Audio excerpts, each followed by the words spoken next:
What's up, Creative Faces? How y'all feel? We are live right now, which means these videos can be pretty long, and let's have a good stream. So, I got this question several times about Bitwig. There's a few people that are interested in learning Bitwig, and so we're gonna spend this stream learning a few things. So that means whatever questions you guys may have, please ask your questions. Do not be shy. No questions are stupid questions. Ask them. So Bitwig is just like Ableton, somewhat, but it's slightly different. But if you are an Ableton Live user, you can kind of understand the workflow, so to speak. Bitwig to me reminds me of Studio One. It has a little bit of Studio One workflow, whereas Ableton Live limits you on that stuff, like working in linear, right? So inside of Bitwig, it's all about devices. There is a linear workflow, but it's also clip based, meaning you can write your 4-bar, 8-bar loops in clip form, put things together, duplicate them quickly, build. It's like building blocks. That is something special about Bitwig and Ableton, because Ableton can do the same thing. Studio One is just straight linear workflow, left to right. You have to set the loop, and it loops for that section until you make adjustments or you duplicate. But even then, when you duplicate, you have to move the loop over in order to reflect the next section that you want to work from. Anyway, I say that Bitwig reminds me of Studio One. There is a lot of things in here that does remind me of Studio One. I'm a Studio One user, but I use Bitwig. I use Ableton. So between those three platforms, I just kind of rotate, just depending on how I feel and what I'm going for. In Bitwig, you can have several projects open at one time. That is something that you can do in Studio One. It's the same thing. Ableton Live, you can't do that. It's one project at a time. In Bitwig, you can, right? Which is really cool, because if you're working on several things and you don't want to close out anything, then, you can have several projects open at the same time. That's the cool thing about that. So that's where they both kind of are similar. What else? I love the browser. And we're going to go through some stuff. We're going to go through how the browser works. I'm actually stalling, waiting on a few people to join me. Y'all let me know what's going on. Thumbs up. I got 4 people watching right now. I had some questions, and I'm just hoping that those people who ask me questions about Bitwig is on, so that they can ask me questions while I'm here, so that I won't have to repeat myself, But it is what it is. I get it. What's up, Sam? Thanks for joining, man. I've been thinking about getting into Bitwig. Oh, there is an affiliate link to Bitwig in the description of this video in case you guys were wanting to get into it. Let's talk price.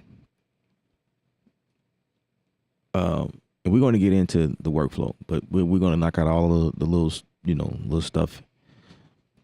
Stock instruments, cool. Yeah, absolutely. Because Bitwig is like Ableton, so to speak, right? They come. It's a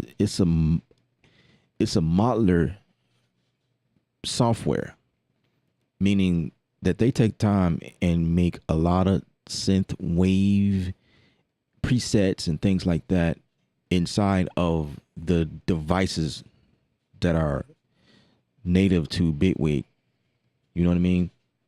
It's not like Studio One where you have to have, you can make presets in what they have. If you think of it that way, the stock stuff, whatever that's in the program. But the unique thing about Bitwig is that when you see plugins like Serum, what's another one? Silence.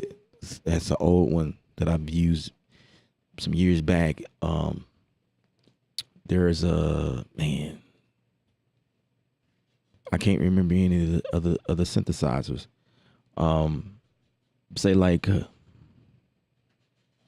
yeah, just man. I can't believe I just had a brain fart just now.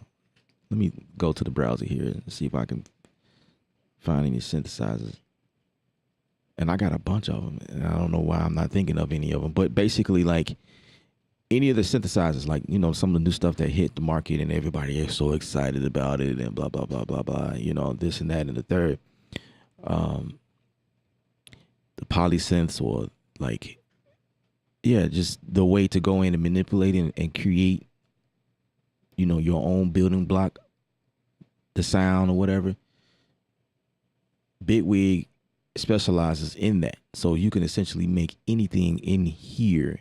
So that with that capability, it goes well beyond the stock instrument, if you will. Like in Studio One, what is it? Matai. You have a couple of sections in there where you can manipulate stuff, but it's not the same in Bitwig. Bitwig, it goes a little bit further because they also have note effects, a bunch of them too. So there's a lot of creative movements, or creative. It's just crazy. It's just crazy. So price, when we talk price, to have the Bitwig Studio, it is, I believe, right now it is $399. There are sales that happens here and there. I'm not a sponsor, a Bitwig sponsor, so I can't really say. I do have an affiliate link there. They don't even know I'm doing this video. They haven't paid me to do this, but because I do work in Bitwig and I get a lot of questions so far, so I've just decided to just go live. But basically, you can use your external instruments like usual, any other DAW. It supports VST2, it supports VST3, and it's got some other stuff in here, some other technologies that's super crazy. So anyway, if I just go to my screen, and hopefully you guys can see that and you guys can hear everything. Hopefully it's not coming out doubled. If it's coming out double, you guys let me know, because I don't want to create, like, I don't have no reverb effect, because I've been finding myself creating that effect by accident because I have things routed differently. I have a very complicated system, and I do several things, and sometimes I forget to put things back, blah blah blah blah blah, right? But one of the things I love about Bitwig is that when there's a faulty plugin, I'm gonna always put that in the forefront. I feel like Bitwig is the only DAW that does this. If it's not loud, y'all let me know. But when a plugin fails, it crash. Bitwig does not crash. The plugin crash. And so therefore, there is something in here you can play with the behavior of your plugins, right? I have mine by manufacturer. That setting seems to be good for me. But when you go to plugins, you can actually hide plugins, the ones that fail or whatever. But this sandbox deal here, like, you can change this here. This is an individual sandbox created by each plugin in use. So when the plugin is used multiple times, it's instance of sandbox together, sometimes reducing the required memory. So you just got to read to see which one fits your need. If you wanted to go with Bitwig, this means that it will crash with Bitwig. I don't want that. So I just leave mine right here in the middle. And if I didn't update a plugin, it's giving me problems, the plugin will crash. And I can still play the project and move around in the project, continue to create things or whatever. Sometimes you have plugins that you doing a trial version of it. You know what I mean? And when you reach past the trial version, they don't act right. Things like that, and that causes problems when you are. And also like plugins that are just outdated, like the company just stopped making them, stop supporting them. Projects that you done, a couple years back, and you open them up today, and it just won't open because that plugin is outdated. I have had that problem in Studio One, and those are nightmares. Studio One has gotten better though, like the way that they treat plugins. Like you can like deactivate the plugin system period to go back and yeah, I mean they're coming up, but I just enjoy the way Bitwig handles the crash of plugins. All right, so the next thing is I'm just kind of going with the flow. Things hit my head, and then trying to address questions at the same time. I had a homie that asked me how to pop out windows in here. He's familiar with the Studio One workflow, and it's not really necessarily popping out windows like you would in Studio One, but when you come here, you can change the display.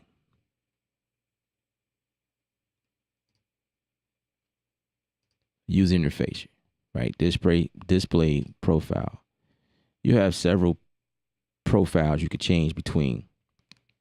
In my situation, it's single display, but you can go and say dual display. That means that you can have the studio version or the arranger and the mixer up, like those two windows, or the master and the detail, or the dual studio touch.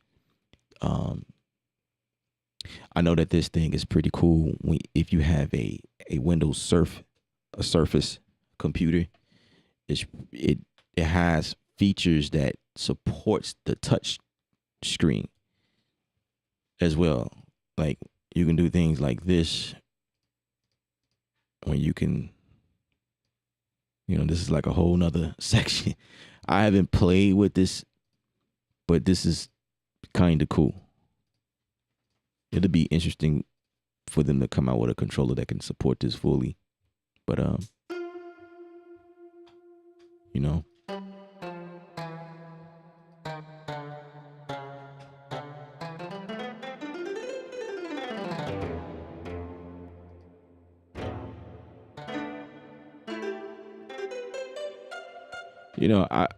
haven't really gotten into it.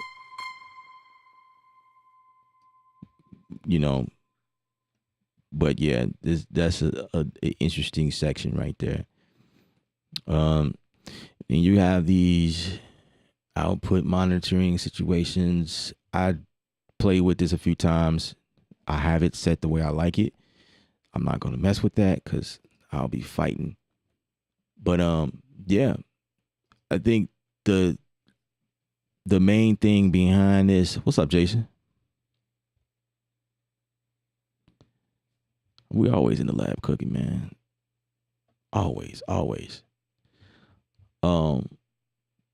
One of the things I'll tell you that I like about Bitwig is that, like, I'm not really sure what you call this, but like I told you, in Studio One, you have the linear workflow, right? So when you create something in the event, like this is what I like to call these. In the event, wherever you start, 1 to 4. I have a 4-bar loop here, right?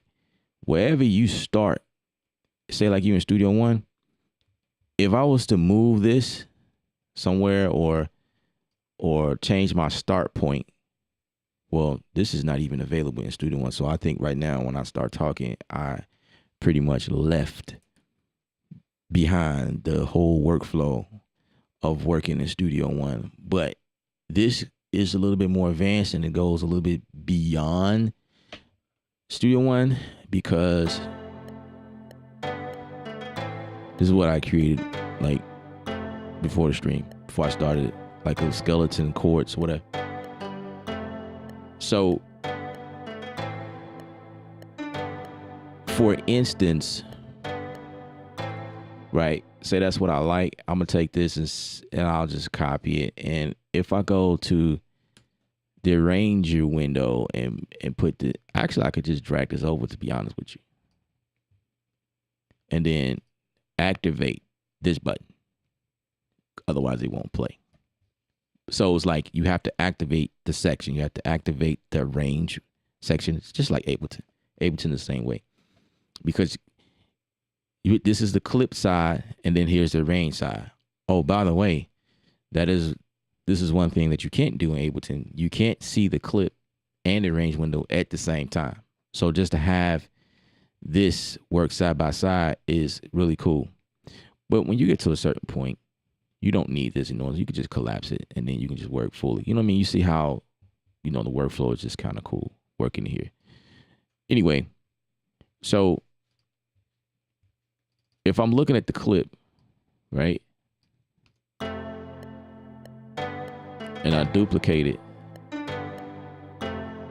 if I come over here at this clip, let me see.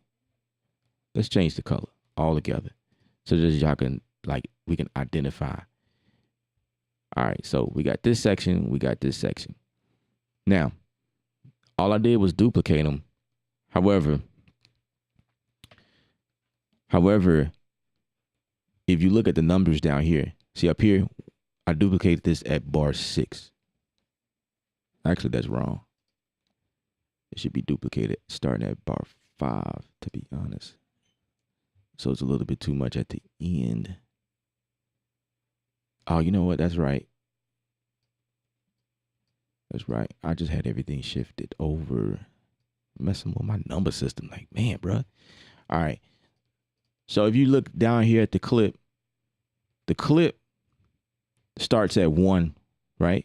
Down here, it starts at 1 and ends at 4, right? This is the whole 4 bars. Same for here.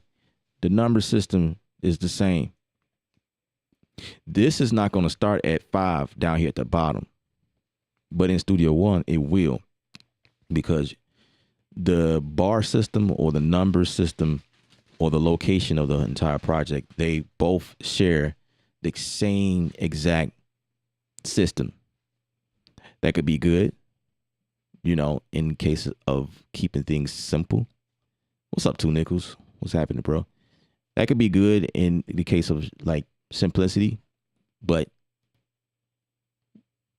when you're doing things in Bitwig, the workflow can be a little bit more advanced. Now, if I combine these clips together, then the next section that I actually duplicated will reflect bar 6 when we get to bar 6, right? But right now, we're just here. Now,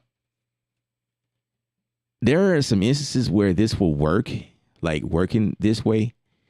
I've came across scenarios where I just wanted this section, I wanted to start from 3.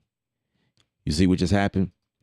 So essentially up here, let's see if I could change how this look. I guess. Okay. Essentially, what happened was, I don't know if y'all can see that line right here, but because the length of the event is what I like to call it. Because of the length of it, it just created a loop, right? But this is actually the length because so instead of it starting at 1, I told this event to start at 3. And from 3 to 4 gives me 2 bars, right? 3, 4, 2 bars. So technically, it's going to start. I put this at bar 5 up here in the range window. I hope y'all following me. I sometimes be talking and people just don't get it.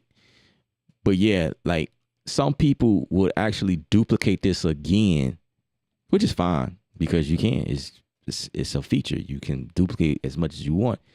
But I can also do this just drag the edge of it, and this thing would just loop, right? It just loop over and over and over and over to the end.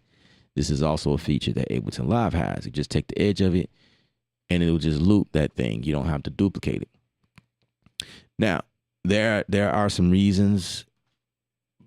There's some benefits for doing it this way, because like, if I'm one of those people that just want this section to be filled with what's going on here in the green, then what I could do is just do this, take my start, come back to 1, right? So now I have the full 4 bars, and I can also readjust my loop. Now you see the dotted line kind of going to the 9 instead of it being right here in the 7 halfway through. If I wanted to continue to build, I can actually increase the length of this. All right. And now I can do things in here. So it's almost as if like this is separate. Whatever I'm doing down here is separate from what's going on up here. So depending on what you do, like these things will do different things, you know. Y'all following me so far? Somebody tell 803 to wake up. And somebody give 803 a nudge. He's the one that inspired me to do this video.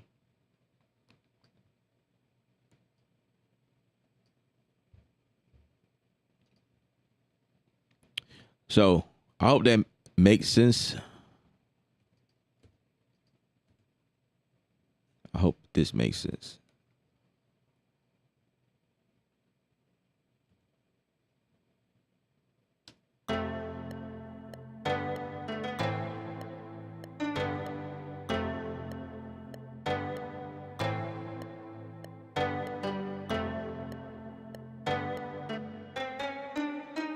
I'm gonna start making some variations just so y'all can hear the difference.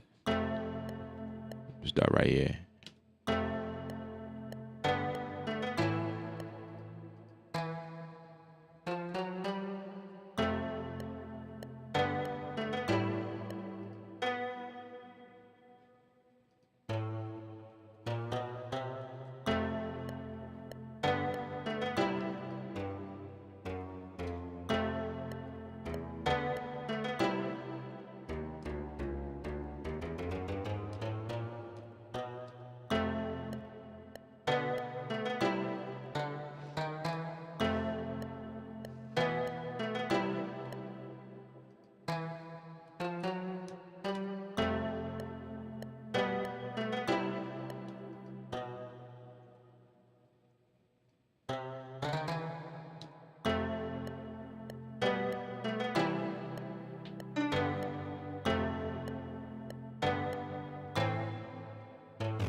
I don't know. Probably move the whole section.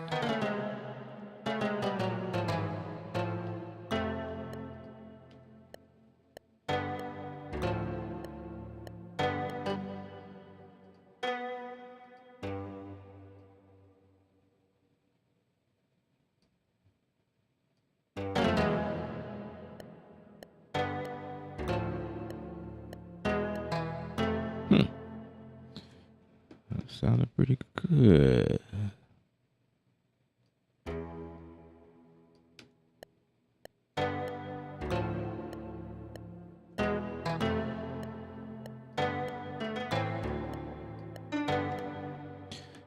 All right. Oscar, what's up? What's up? What's up? Y'all got any questions? Let me know. I know that Bitwig is not heavy in the urban community.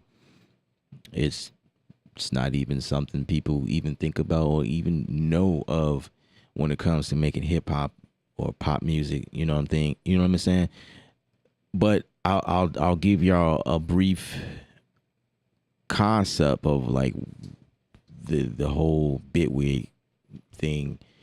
It happened basically Bitwig, and this is from what I've researched. This is you know, Bitwig is a another take at Ableton Live through a different set of eyes, a different type of user.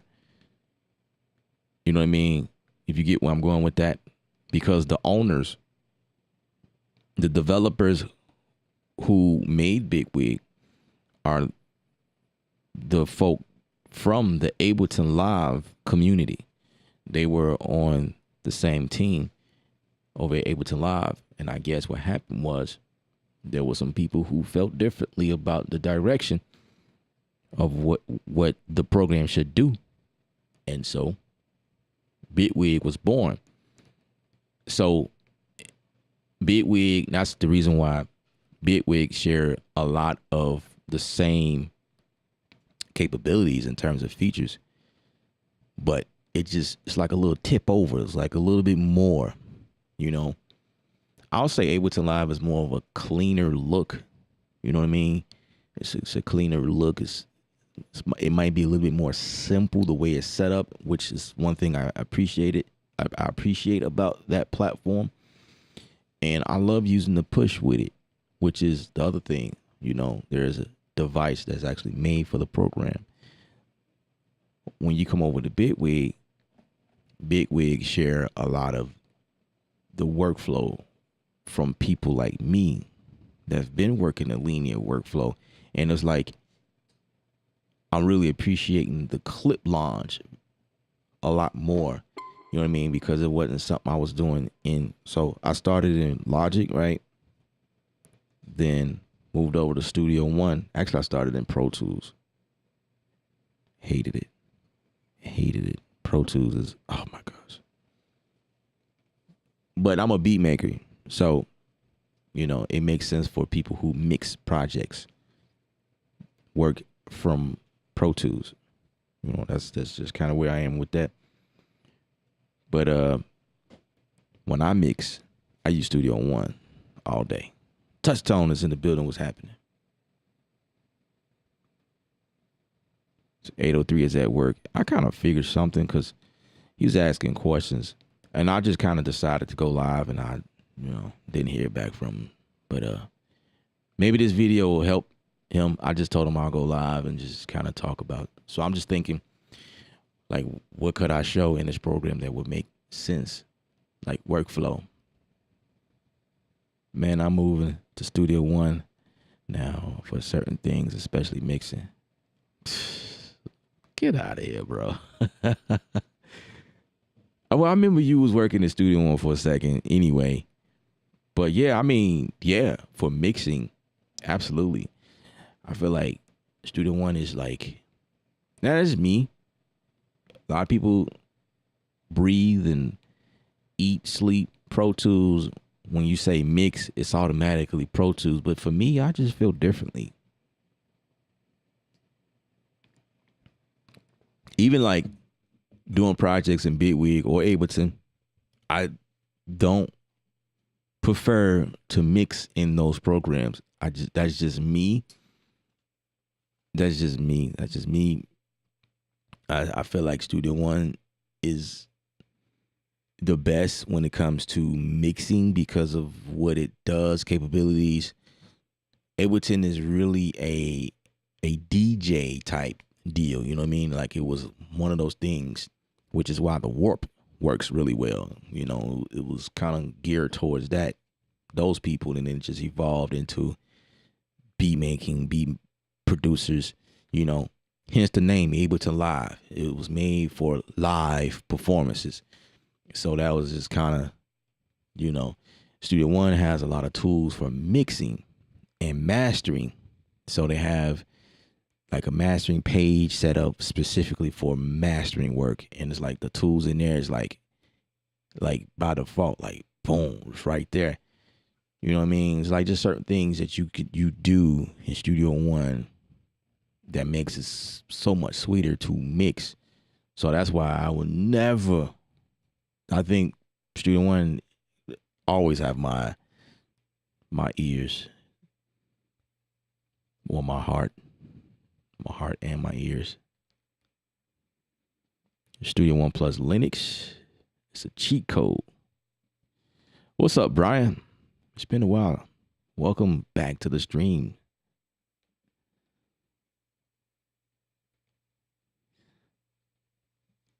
You can do anything your mind can think of in Ableton. Absolutely. Absolutely. You know, one thing I want to get straight is that I am not downplaying any software, anything. That is not my place. I don't live in that space because I hate when people tell me what I should and shouldn't do and what's this or that and why, because it's like, really? Who told you that that's why, or this is what this was, or why this is built this way? Welcome, 803. What's up, sir? Yeah, man. I when you started asking questions about Bitwig, man, I just decided to just go live on it because you're not the only person who've been asking me questions.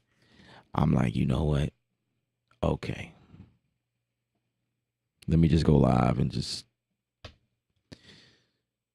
and show people. But yeah, man, whatever questions you may have, man, I try not to go too far. So I'm kind of stalling, but I did share some stuff.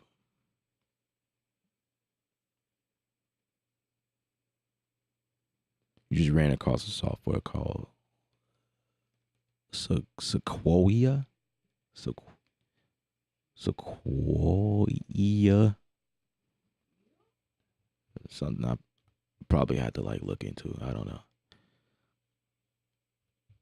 Yeah, so far I was just telling people how much I like Bitwig for like the power behind it. 19 years in Ableton. That's what's up, man.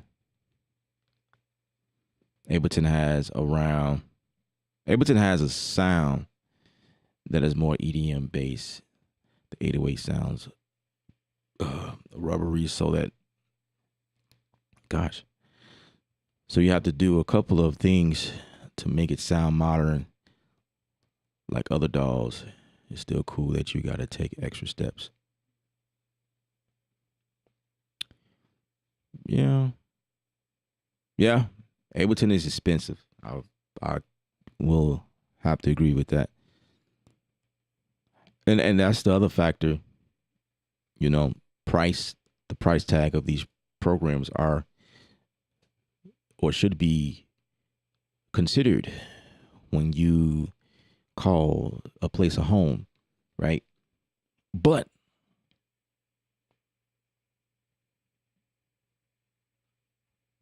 been messing with Serato, okay? From the last time I seen it, it seemed like very simple, like it does what it needs to. And for most of us making a certain type of music, it does what it needs to. Like all of the bluff is not there. It's just straight on. And because Serato has a name behind itself with sampling, how well it works, turning that thing into a full studio is like a no-brainer. Yeah. All right, Mr. 803.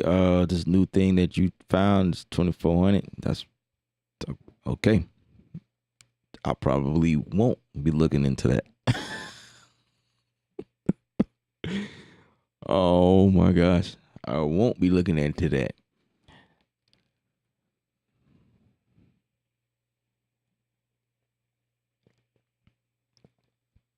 I'm pretty sure there's a reason why things cost a lot of money. Anyway, let's get back into it, right? Like we're trying to figure it out. So since you brought up the price, when you said the price is expensive, you was talking about this software. I get it, okay. But I mean, actually, I'm putting it in my head now. I'm following the conversation. Actually, when you think about it, Ableton Live is pretty expensive. When you think about it, like that is a fact. That's what people are saying. Bitwig might be a little bit more expensive, and I say that because okay, if you, to get into the ecosystem is $3.99, right? But they have a yearly subscription pay cost that you're paying for. So, after so many years of working in Bitwig, if you want to stay updated, well, I would say it's not like if you don't pay the subscription for the next coming year that you lose access. You don't lose access. You just lose access to the updates. Like any updates that happen after that point. Like if Bitwig go to Bitwig 6, then you won't get 6 because you have not paid that whatever, right? But you still can have access to Bitwig. But yeah, if you're the one who wants to stay on top of it, it's like 130, 160, something like that. 160 US dollars each year. But if you update before your expired date, they give you like a discount or whatever. So it's like 130 each year. And just add 130 each year up. You do the math. Yeah, so Oscar, imagine having Bitwig for 19 years and you paying 130 each year. Now that's pretty expensive. That would be pretty expensive. When Ableton, like, you paying like, I don't know, like $1,200 just to get in if you get the push. I think it's like 800 or something like that if you just get the software. The suite, that is, I'm talking. If you just want the suite version,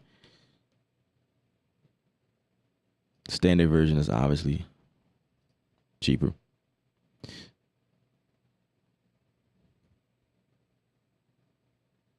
Ooh, it's another doll. I am familiar. To be honest with you, I think I may have seen it before, but I didn't wrap my head around it because it's not like popular. But I'm pretty sure if I was to look that name up, I'd be like, yeah, I've seen this before.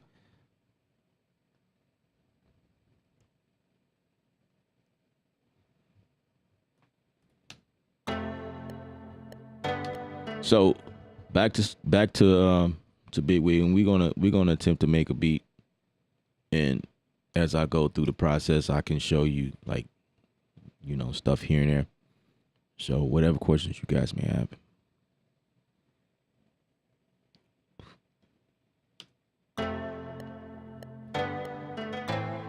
So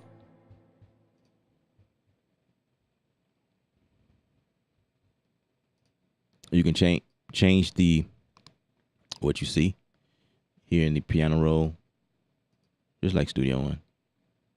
You can condense everything to see only the notes that you performed or the full spectrum, you know, right here.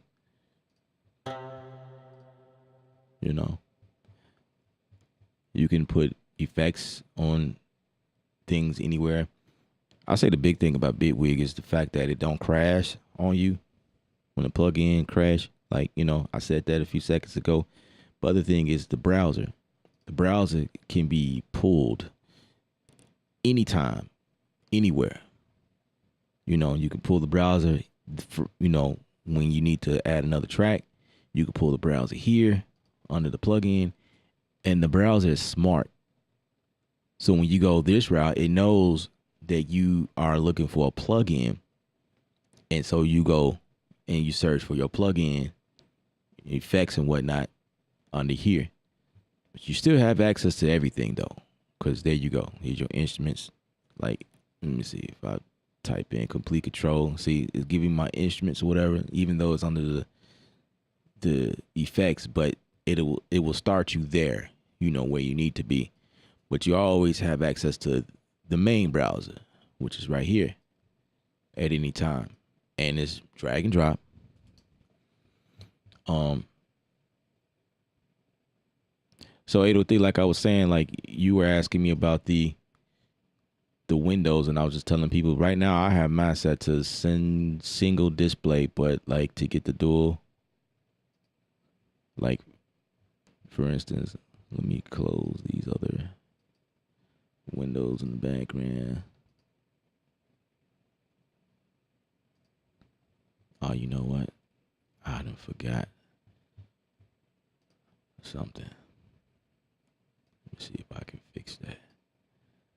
Gosh, man, I forgot something. I'm about to show y'all something. Well, not really, but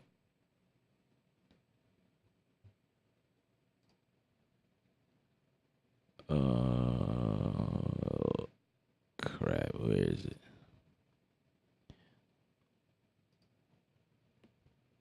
Something I forgot to do. If I don't do it, um, I I have a feeling I get these things with these bots, man.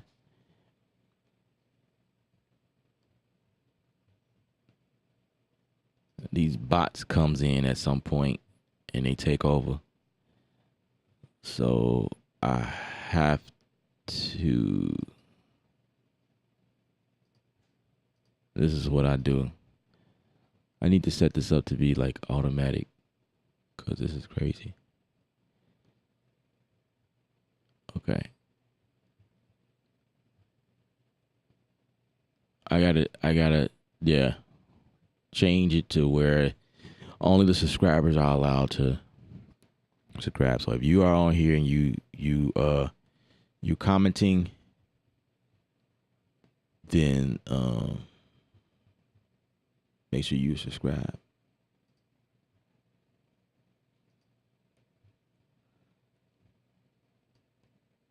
All right, back to it.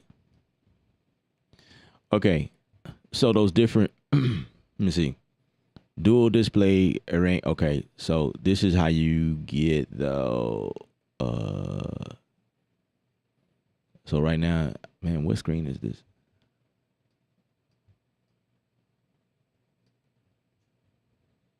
I don't know what screen. What screen is this?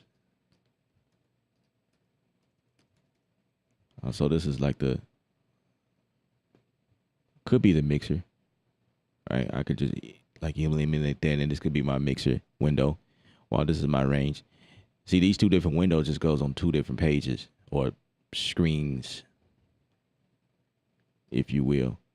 And then I can come here and change that up. Say I just want the master detail, or yeah, it gives me that. Let's see, what is this? Yeah, you can do whatever you want. That's how you get the screen difference. Like there's no popping out screens like in Studio One. It's just, you see how I did that. Let me see. If I change the, let me show y'all. If I change it on one end, it kind of like change things on both ends. So if I want the mix here, it will give me the devices, the piano roll right here in this section. That's how that works. So it kind of talks to each other. That's how this works. There is not independent of each other, which is something I feel like they could change. Like it was independent. Like if I want to make this separate to do something specifically and just stay there, I want to be able to change it. So that's, yeah. So they both kind of, you see how they just change back and forth from, yeah. But right now, I usually just keep it at single. That seems to work for me for what I need to do until I want to change it. I do have a second screen that I do that too sometimes where I change up what we see.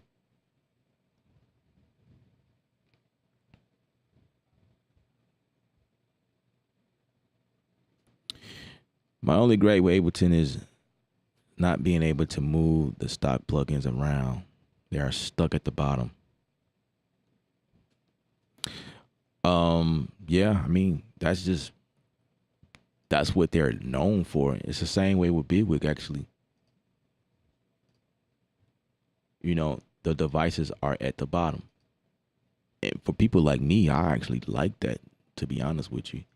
I like how these things just live at the bottom, and they are like they're really um interactive. Like you see the meters and all types of stuff jumping. Like I actually like that, to be honest with you. Um any other plugins that you're using? Obviously third party plugins will just pop out, like usual, a window.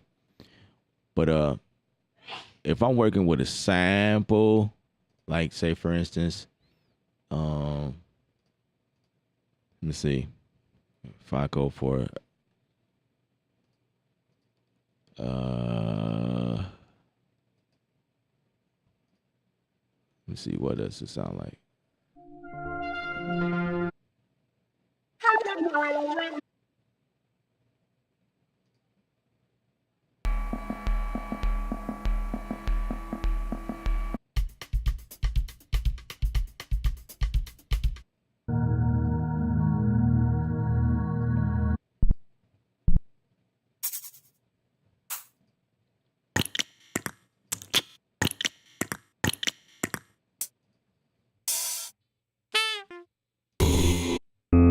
I'm trying to pick something that would fit.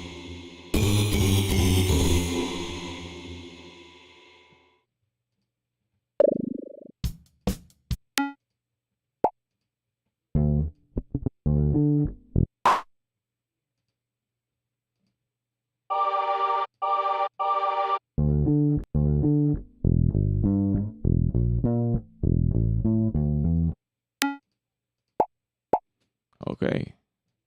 When I type pop, that it actually meant pop. um, let's see, EDM. Let's see.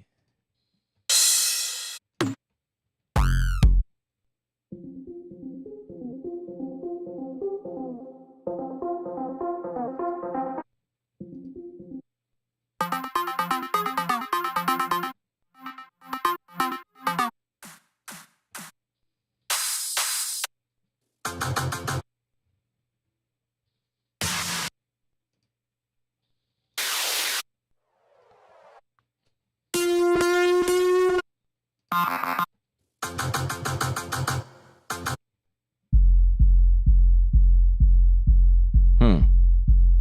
Okay. Let me see. B port loops. Let me see.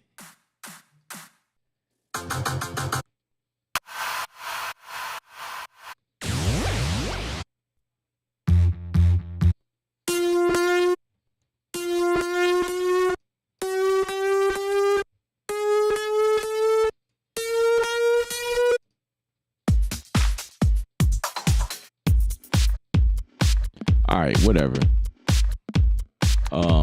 Not really feeling any of that, but basically, like, okay, obviously you could do this in Ableton as well, but like, um,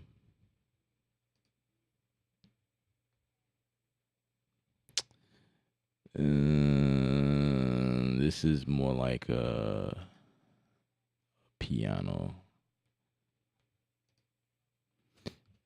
Okay, let's say sampler. Let's go for the sampler. All right, so boom, right there. Can we do it like that? Yeah, of course. Yeah. So here's a sampler, right? I'm gonna take. I'll just mute it because I may need it.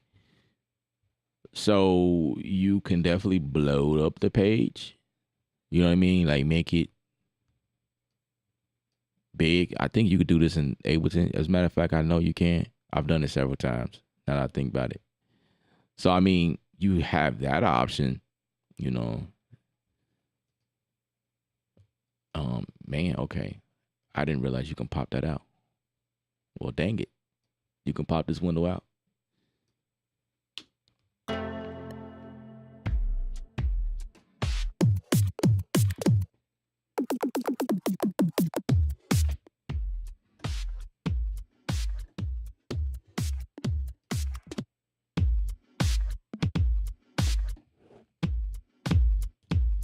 Okay.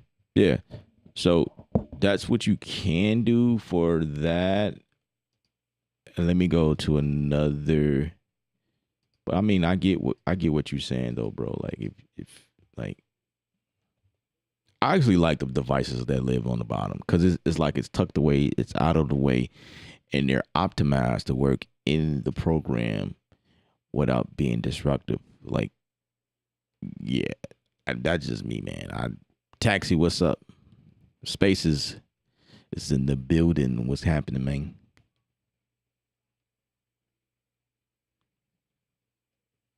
All right, 803. Yeah, I'll just keep talking. Yeah, and it'd be like a podcast while you're on the road.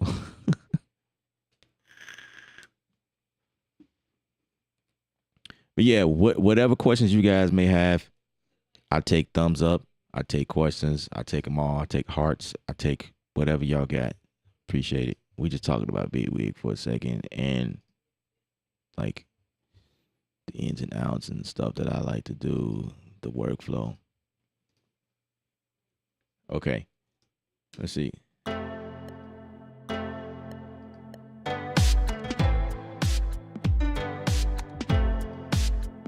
I can't see myself using that loop, but right out the rip, like some of the things that I do, if I like it, I'll just kind of mess with stuff here on the side. Like I'll change the the um the algorithm, the engine, the sampler engine to make it do different things. Like before I go for any type of effects, the sampler will give me different engines like this so that I can manipulate it and do just crazy stuff to it.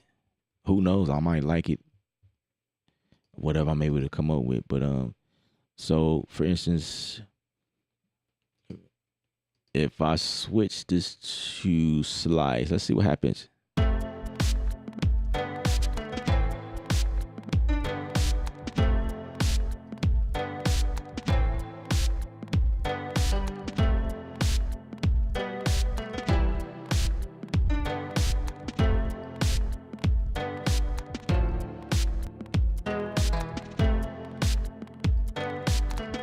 Kind of hear like immediately it's doing different things if you listen to it.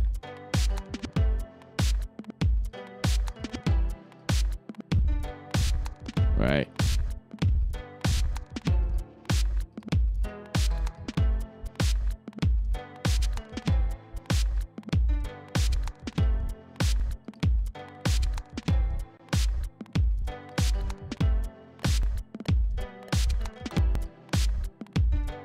These are things you could do in Ableton as well. Let's change this here to stretch. All right, check this out.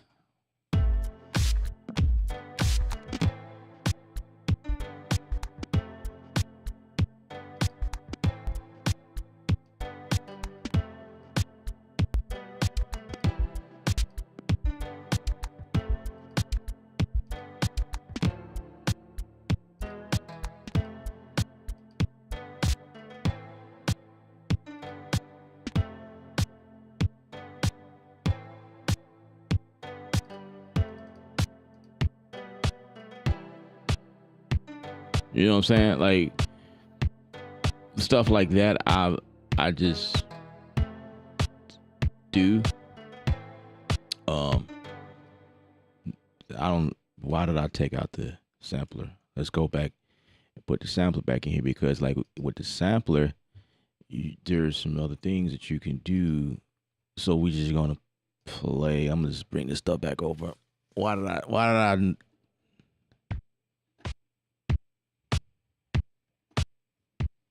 Right. So I'm gonna put that back in there. Let's record that real quick. 1, 2, 3, 4. So we're gonna leave that at a 2-bar deal. Yeah.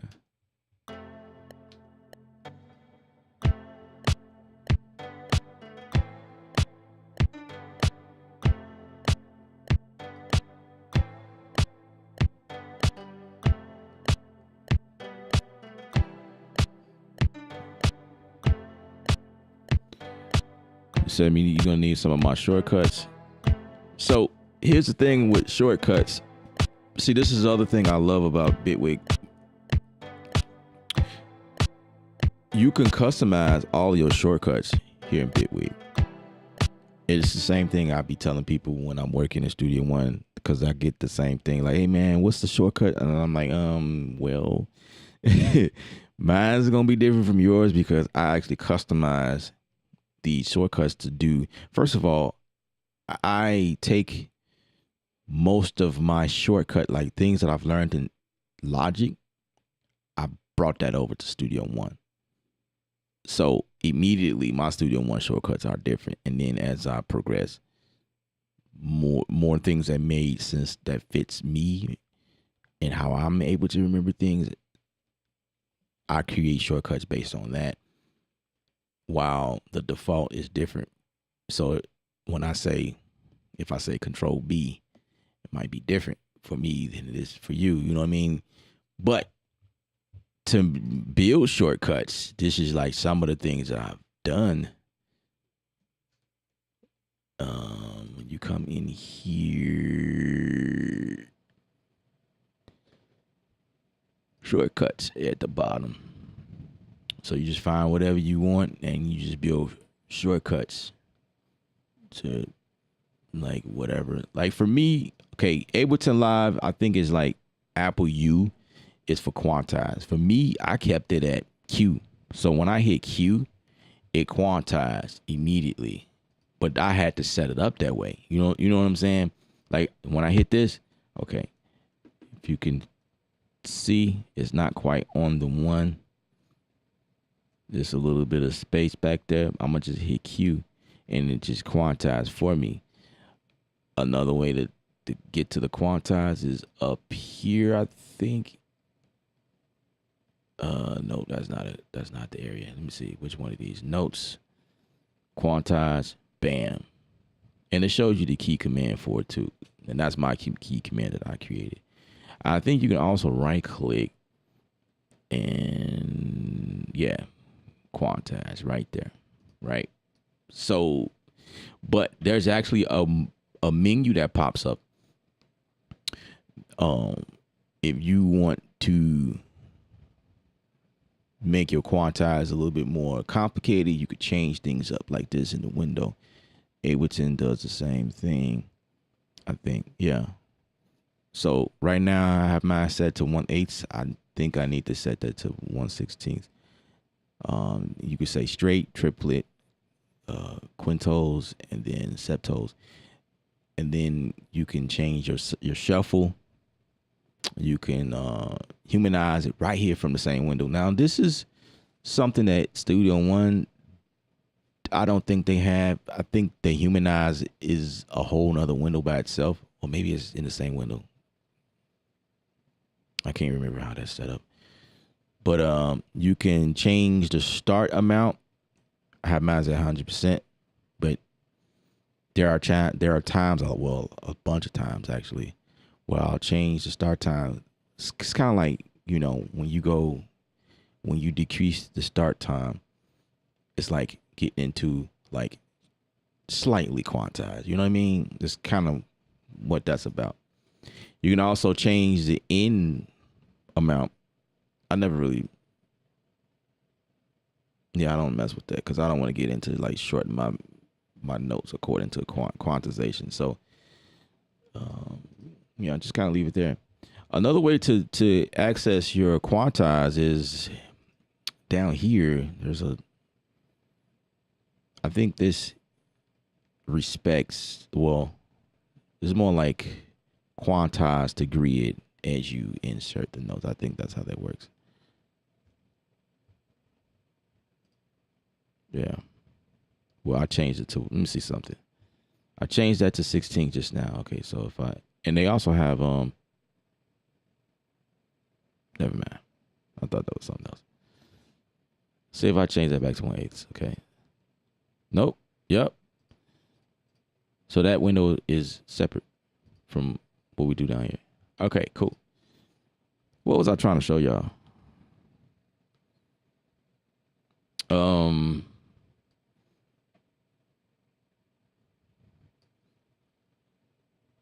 So we still on the subject of sampling, right? So if we just play it out,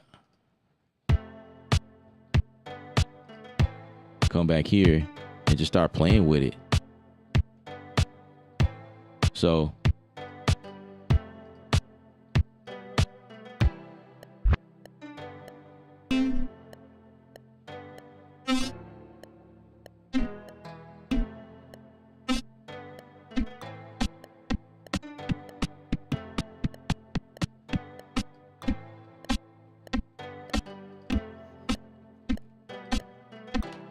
see at this point, I could also make this, I could turn this into an instrument too. I don't know if y'all knew that.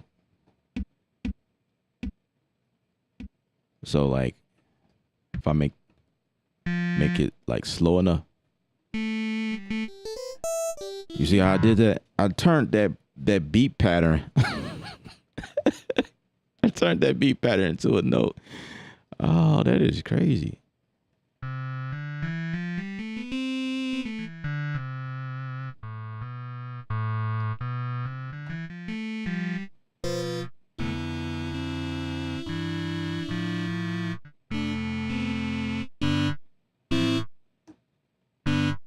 Bro, that's the beat. That's the beat. Robert Garrett, what's up, man? Bitwig should focus on audio now.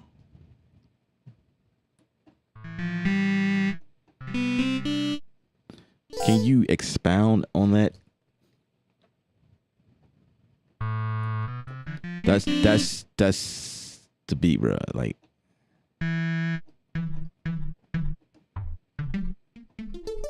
that's coming from the sample, bro.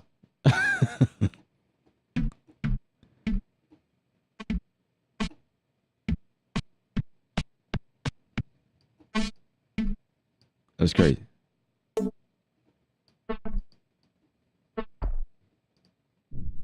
All right, so let's change it to texture.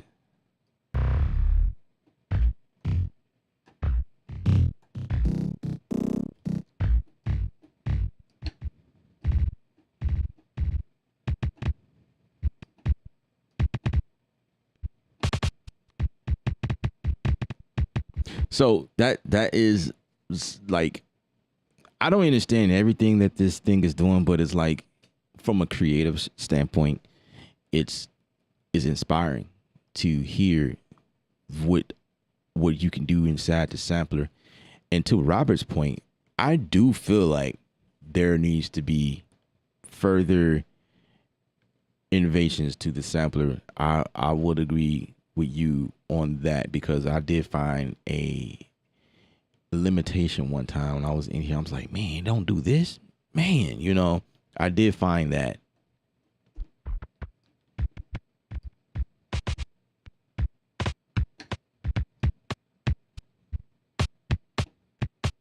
And so from here as well, like once I activate these joints,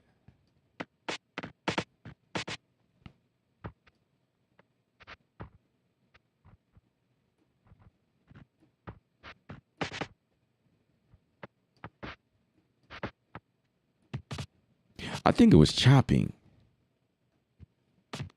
I think that's what it was. No, it wasn't chopping because it can do that, right? I thought it could.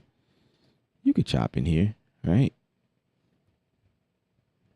You could so chop in here. Like, how could you not?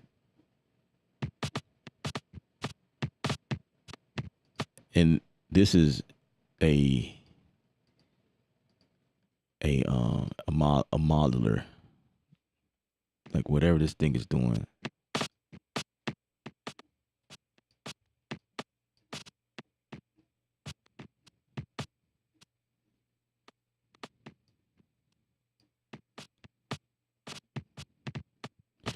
Okay, you know.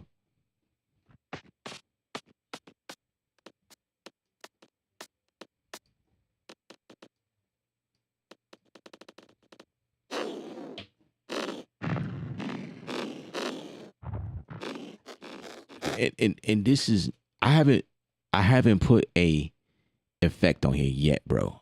You know what I'm saying? Like this is you know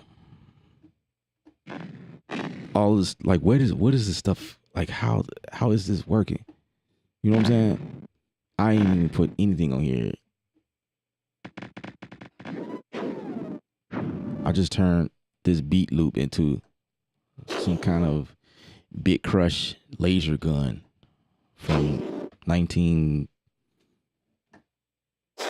or 9, I'm sorry, maybe 2027. Dun, dun, dun. the sample the sampler should have a slice mode. That's what I thought.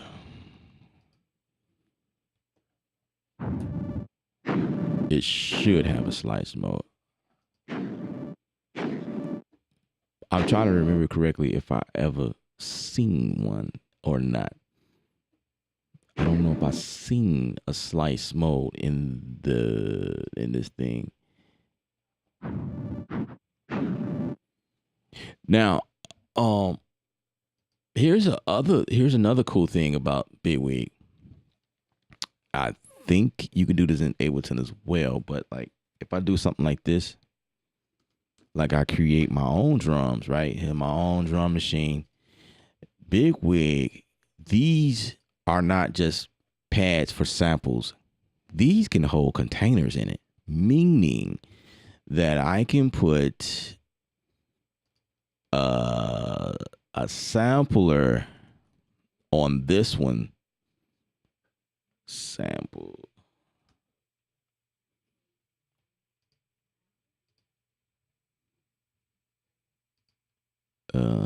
Okay. What's going on? Where is you? Where is you? Where is you? I'm looking for the sampler. Where is my sampler? Where? Oh, well, there you go.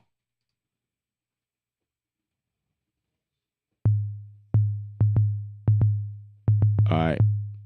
I'm going to drag this one back in here. Right.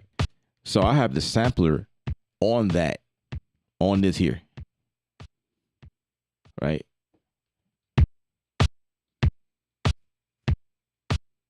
Right, Taxi. I agree. I was sitting here like, and I made a mentions of this earlier. I was like, there is some limitations in here that I feel like they need to fix.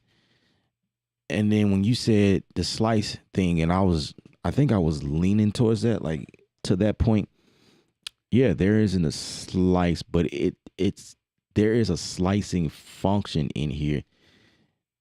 Like if you right click, it can slice, and I think it's slice to, but that's not what I want to do. Like I don't want to do that. I would prefer the sampler to have a slicing mode. Yeah, that is weird. Like why? That is something they need to put in here. They so need to put that in here. What's up, Super Mod? What's happening, bro? But yeah, like everything else is cool. So I can limit this here.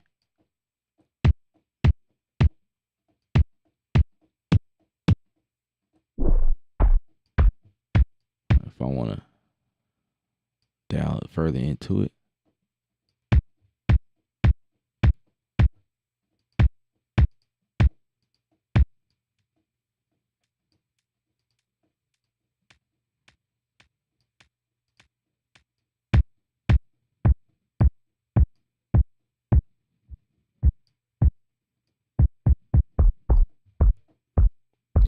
Right. But I can put all types of crazy stuff in here, man. Like, um, I could put a synthesizer in here if I wanted to. Let me see.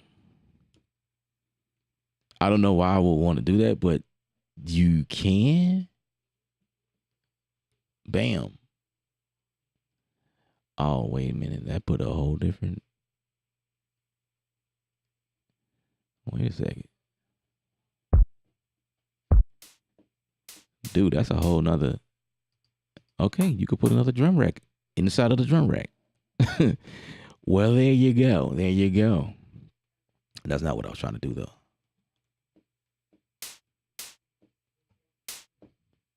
The other cool thing about this is that, like, when you're going through sounds through the browser like this is like their version of pre-hear or uh interviewing, right? Is that what they call it? Interview. You kind of like see what you want to do first, then hit okay. If you hit cancel, then you delete what you just did. So it's not like a hard insert yet until I hit the okay. So you have to remember that. That's the thing with this here. Okay. What's up, Kenny?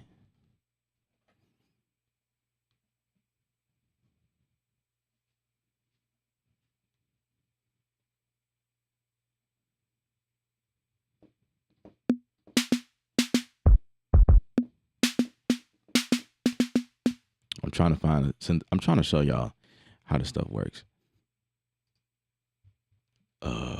Let me see. There you go. That's a synthesizer right there. Boom.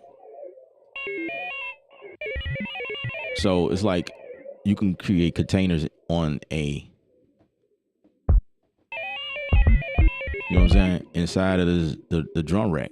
Like, it's interesting how this thing works, and it don't have slicing. That's just really bothering me. He said, actually dope.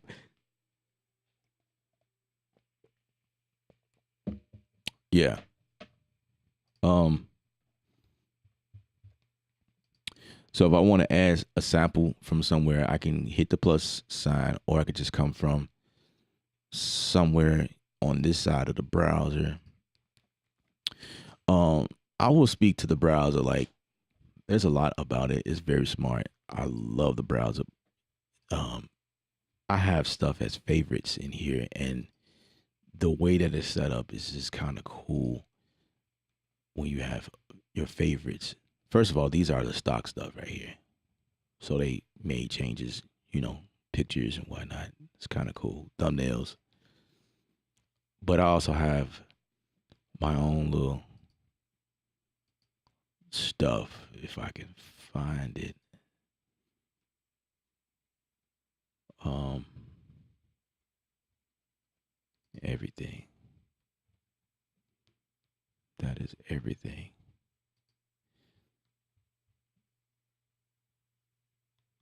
So, what am I looking for? First of all, let me see. What am I looking for? This is my library installed. Where's my collections, man? Location, everything. Oh, okay. Here's some of my stuff right there. Well, some of it.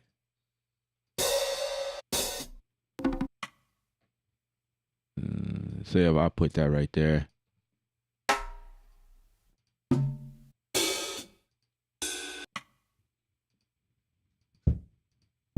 I'm gonna put this one on right here.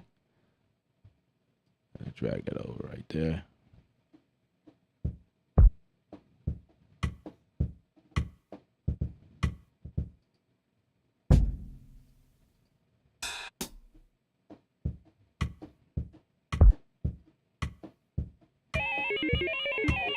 See, that's crazy.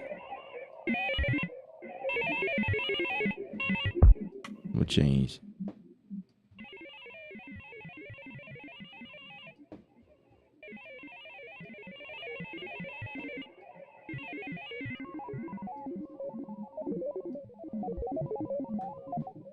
I think I could change the picture.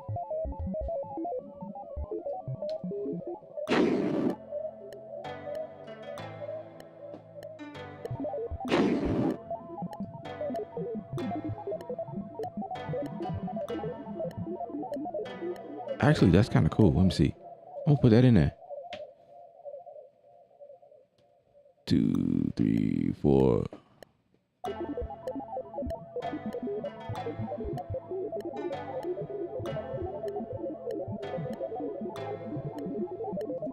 That was kind of cool. I liked that.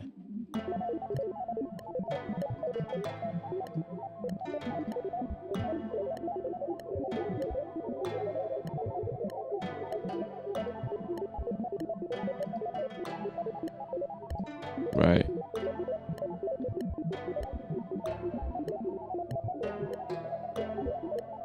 Just make some changes, make it fit.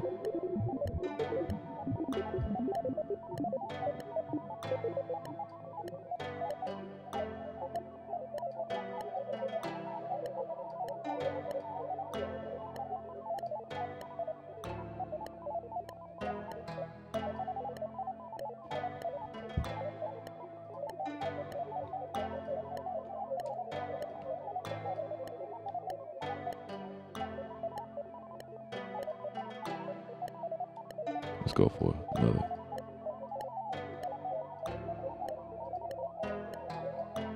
Oh, it's searching for whole kits. Okay, I just want the sample.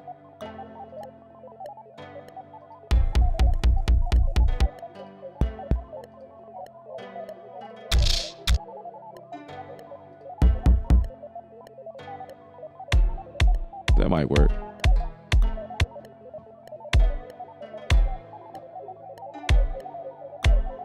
I'm gonna duplicate this whole section and see how easy that is. So this next section, so I'm gonna name this intro.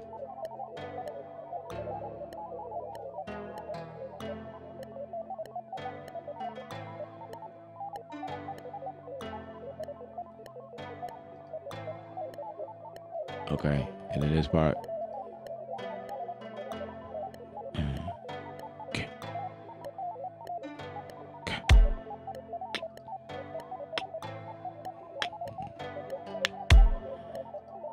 I kind of want to do it like that. Okay.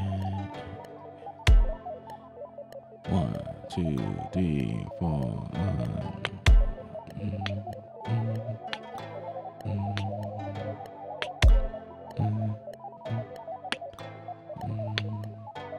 Right.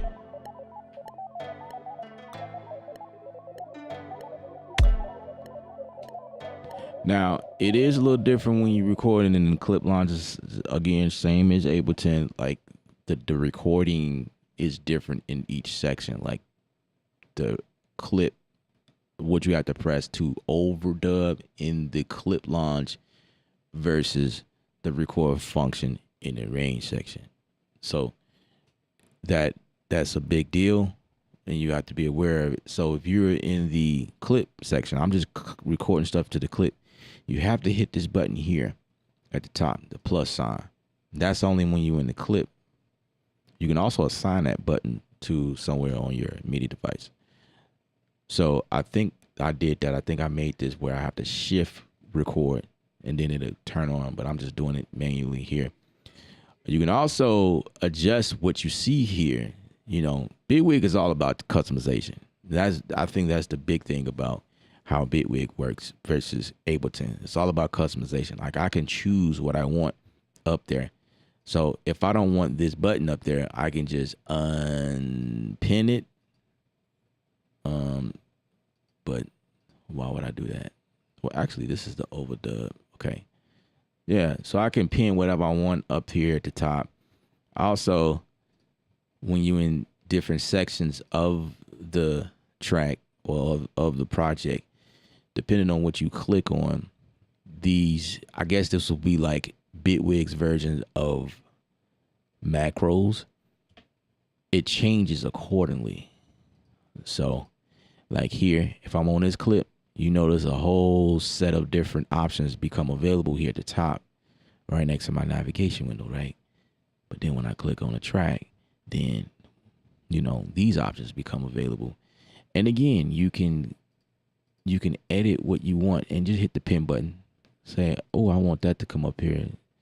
I want the paste button to come up. I don't need those, but you know, when you're in track or whatever you're clicking on, different things become available. So same for this. I made this make legato because that's something I use. Like, you know, I put that up there. Yeah, pin whatever you want to each section. That's just how Bitwig works. Unlike Ableton, you are just, everything is just what it is.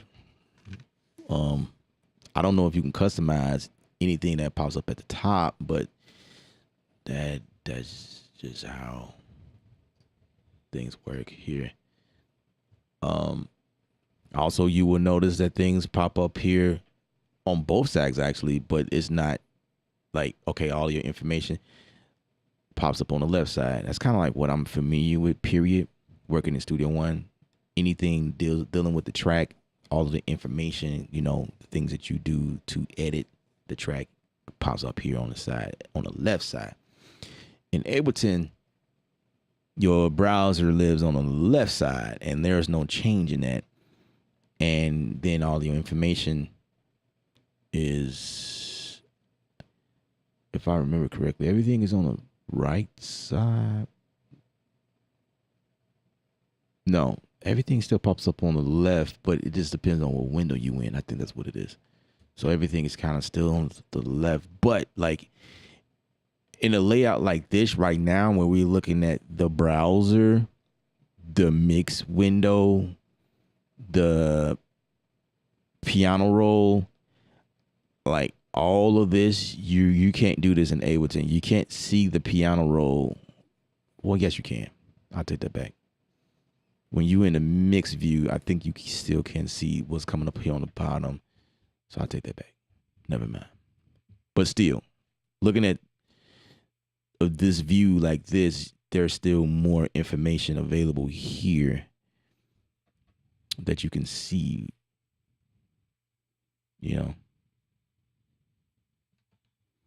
So that's what it is. Anyway, I'm gonna take these notes and I'm gonna quantize. I'm gonna hit Q. That's my key command for it. Let's quickly hit Q and then. So anyway, we're gonna label this.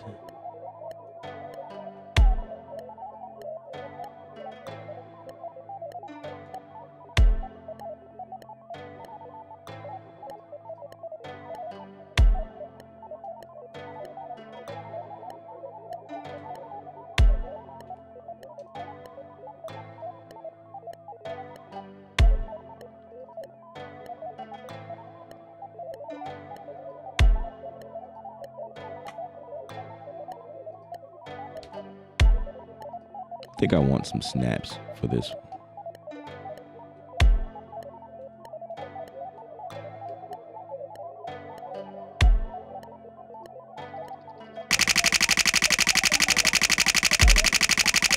I guess that works.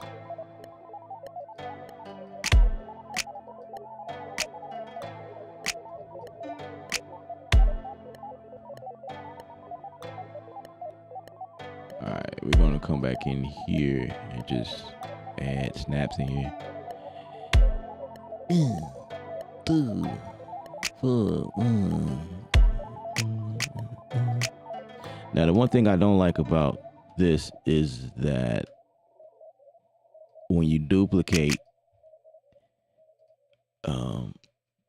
it's not smart like Studio One. Studio One, when you duplicate, it always put things where it's supposed to go. That's the thing that that's the thing that Studio One has up on Bitwig. I'll tell you that. But whatever.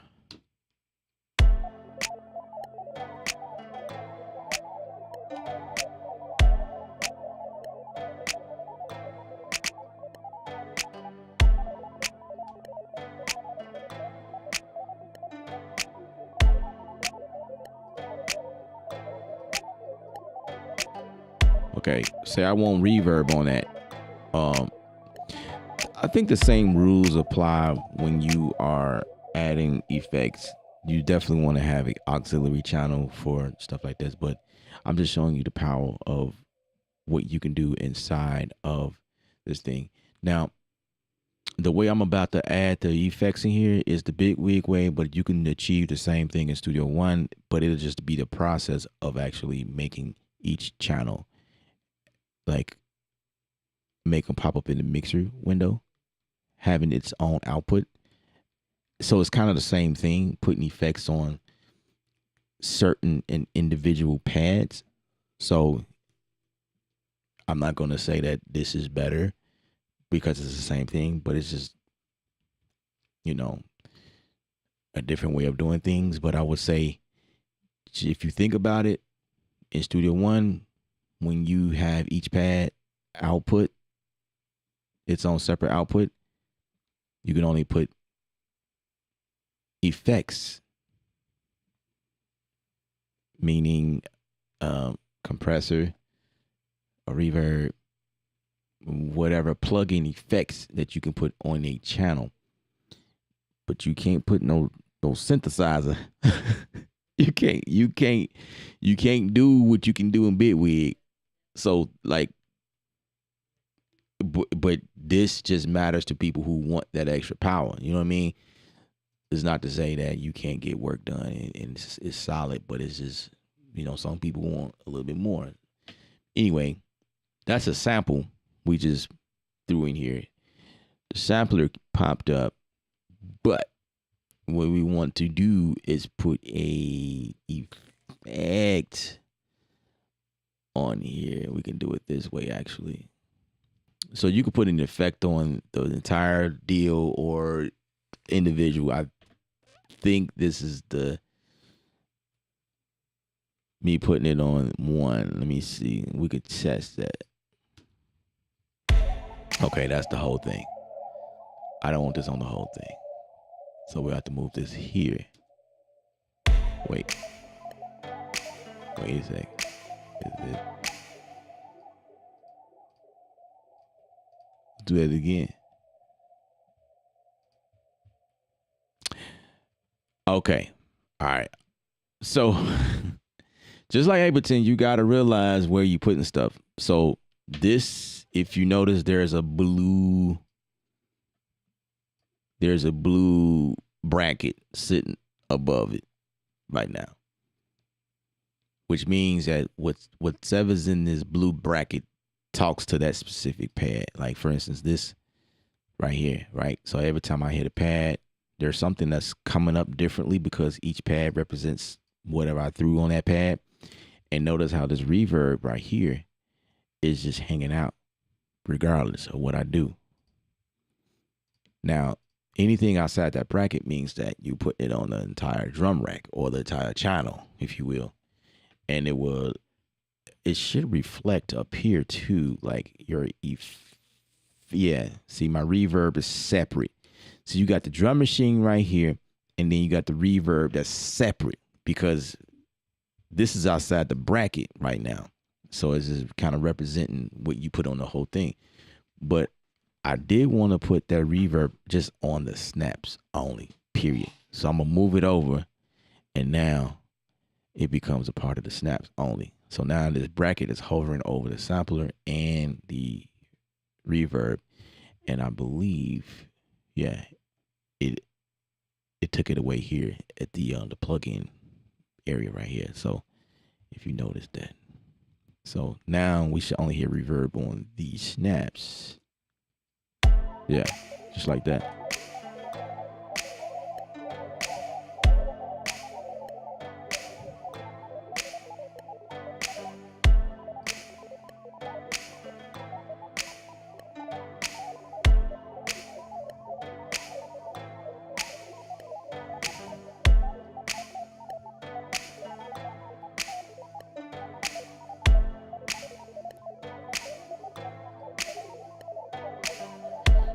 I'm gonna add a filter on this kick.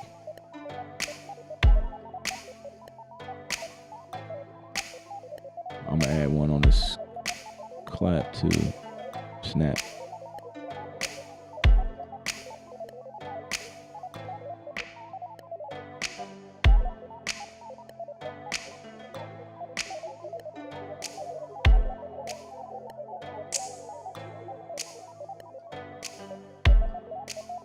I think if you mess with this right here, there's other things you can do. If I hit this here.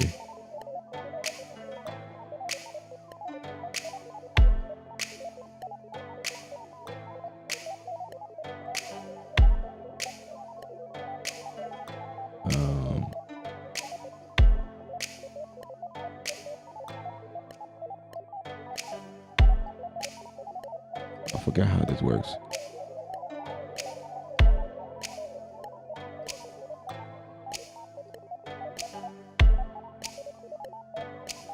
I don't want to.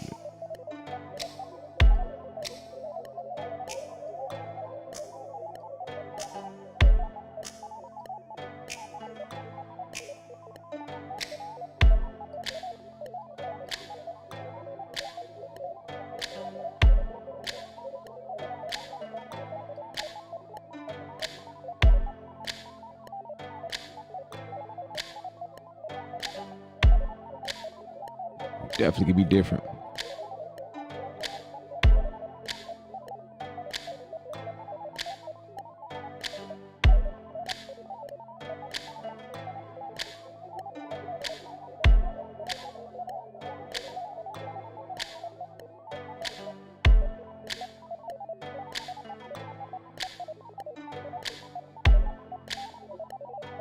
Now, if I want to keep going, do like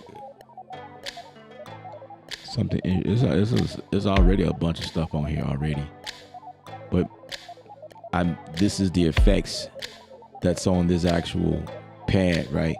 This is the synthesizer or whatever this arpeggiator thing that's happening, but these are the effects that are associated with it. You see how all this is inside that bracket, right?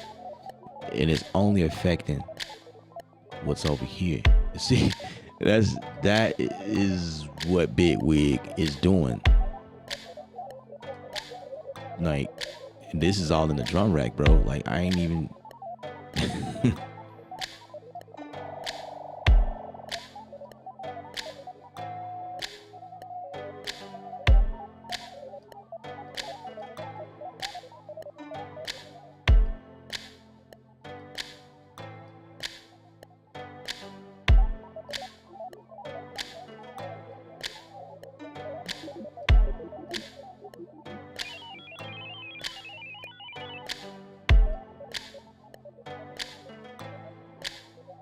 Kind of wanted to.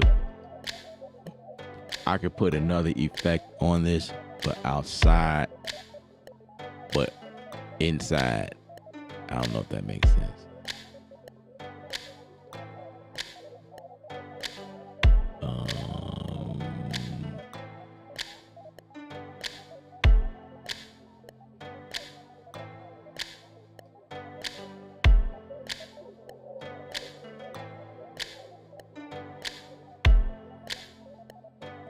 But it's still in the bracket.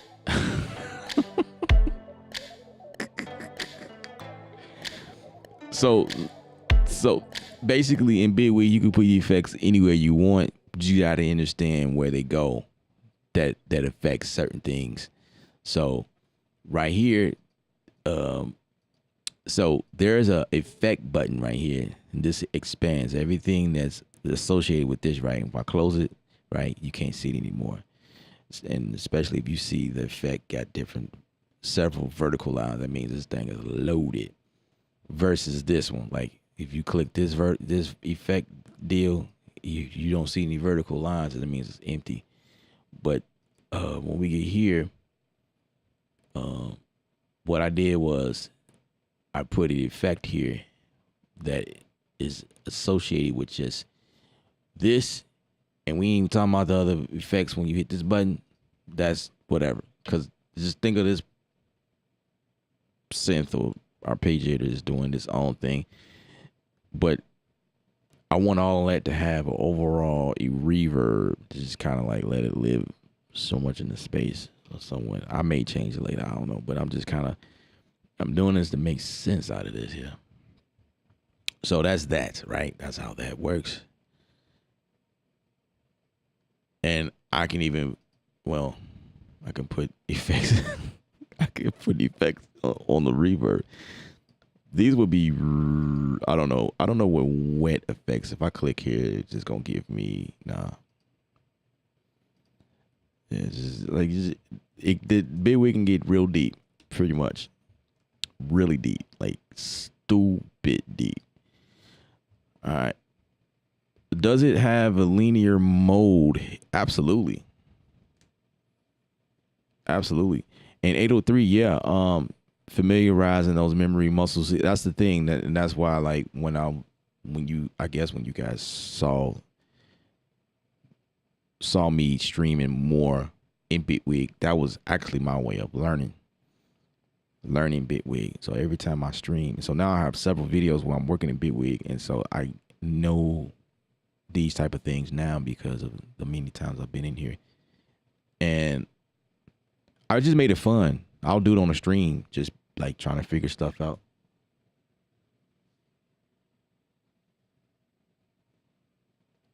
So yeah, that's what I've been doing. So even now, like there's still some things I don't know, but I've been in here for so many times. I kind of know my way around it. I know how to create an entire beat. I know how to do what I want to do in here. I'm at that point. I guess I'm a semi pro. You know, semi.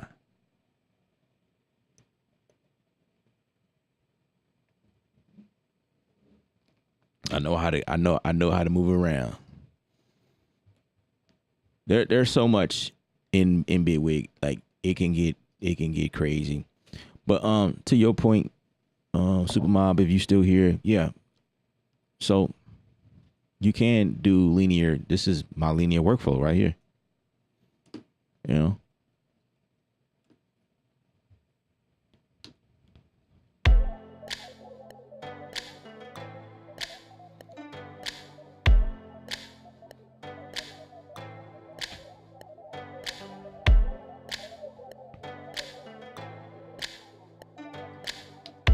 now, but you got to be careful though because whatever you do in the clip launch, you have to make sure that you copy it over to the arrange window and keep working from here. That's the thing you have to do. You have to make sure that you do that because otherwise, both of these. Now, the cool thing I will say is that you can hear linear type stuff in the range window and it can play with the clips at the same time. I think Ableton can do that. I'm not really sure. But like for instance, this becomes available to me, but I'm also playing what's over here. And as you can see, the clips stop playing because this is activated.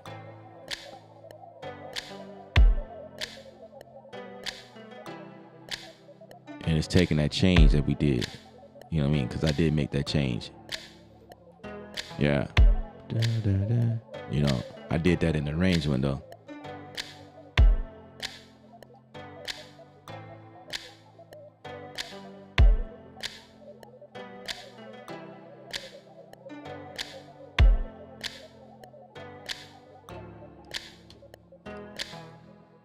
All right. New instrument. I'm hearing something. Let's duplicate that.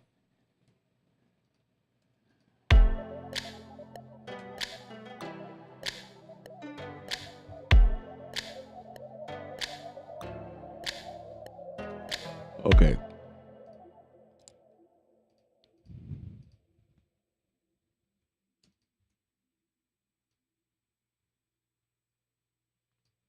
So whatever we do over here is going to be the next section.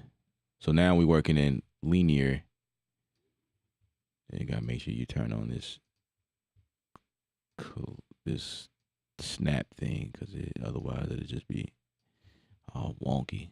All right. So we're going to let's activate that one. I want a whole different instrument. Okay. Let's get another instrument. Come on now. There we go. There we go. There we go.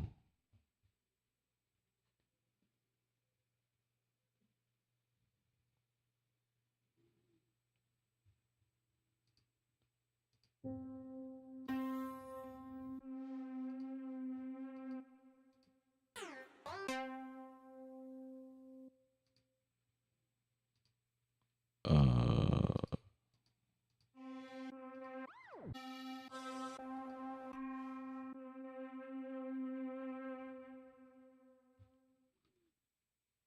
Let's do something pretty cool for the sake of the stream, right? Let's do some automation to show y'all what's going on.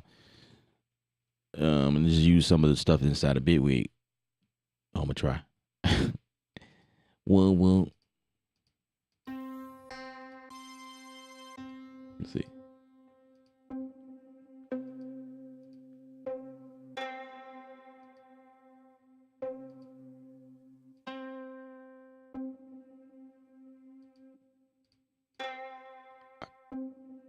I kind of like that. I'm gonna go for that, and then I'm gonna get another instrument.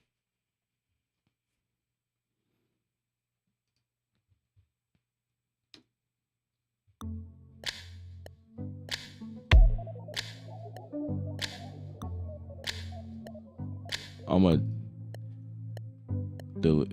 Yeah, I'll just leave that there because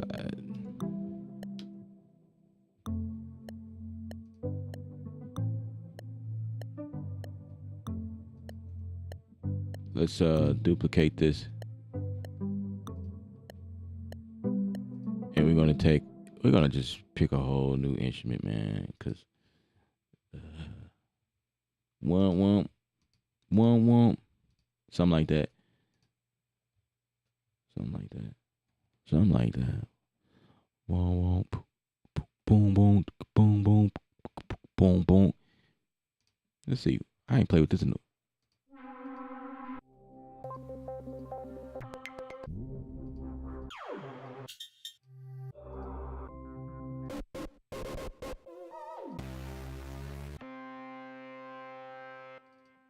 Okay, let's go for that. Oh, this is not poly. This is. Can we change that?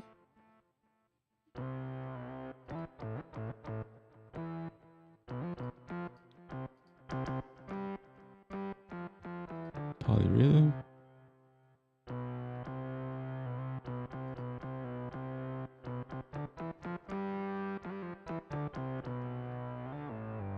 I guess not.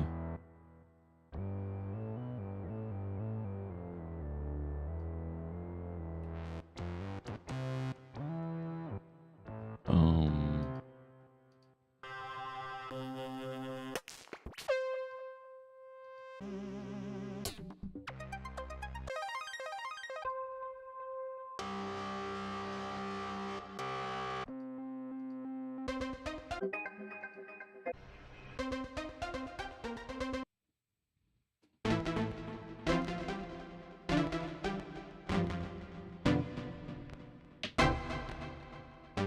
Let's pick my own stuff.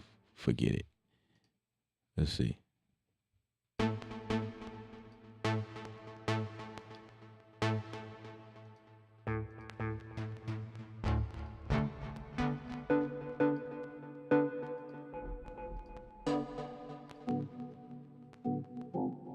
Man, I ain't played this thing in a long time, man.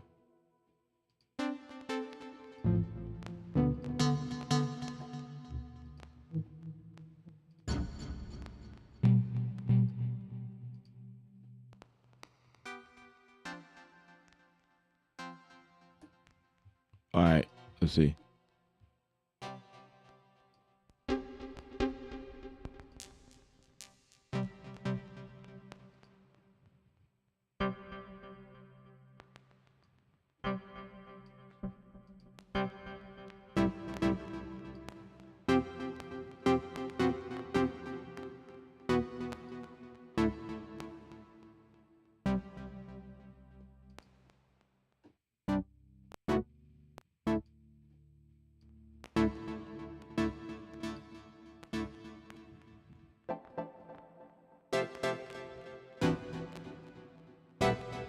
Um,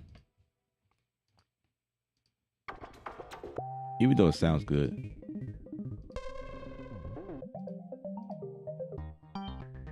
you know what?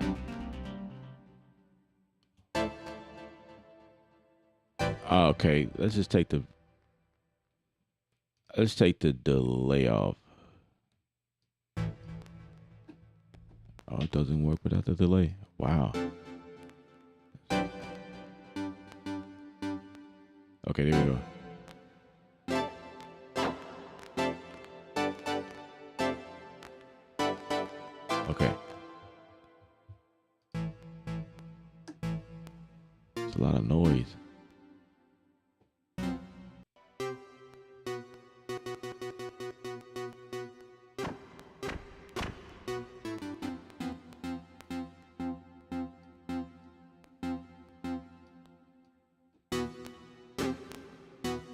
whatever. So let me see.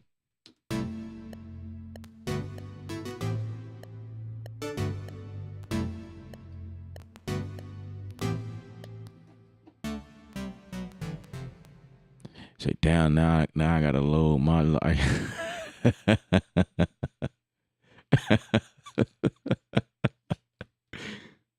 It do sound pretty cool, man. I'm mad that I okay, yeah. I'm thinking the same thing, bro. I'm like, yeah, I think I need to start messing with modeler. What is it? Modeler icon. Am I saying it wrong? I think I need to start. Yeah, modeler icon. I remember when it first came out, but now I'm listening to it. I'm going through it like this. It's like, bruh, this thing is pretty fire, bro.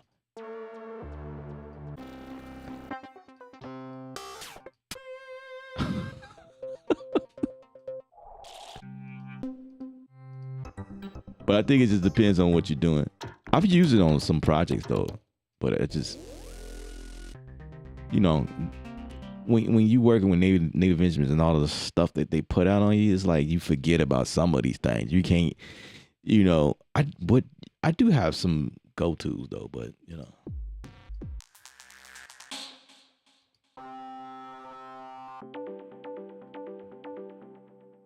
All right, so what I wanted to do was we were gonna play with some automation,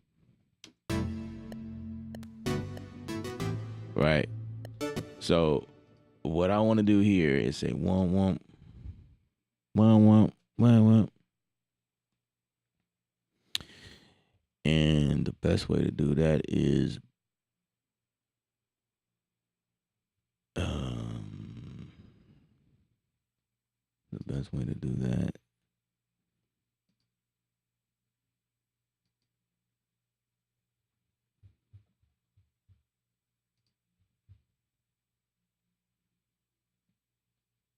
is okay.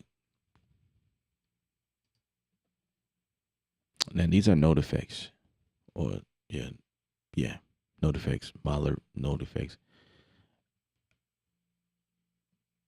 I don't think I want to. Won't.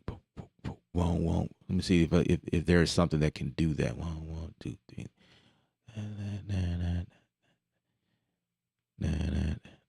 I need something to kind of act like an arpeggiator, maybe.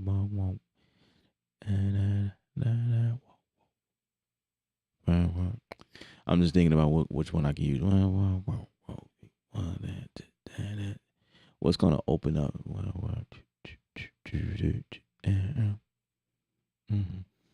Because some of these LFOs, they have assignments, like something that they just repeatedly do.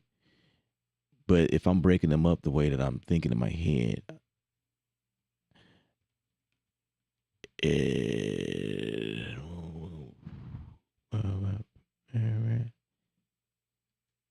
yeah, it's gonna be complicated doing it. So the best way to do that is I'm gonna take a utility joint right here. Utility.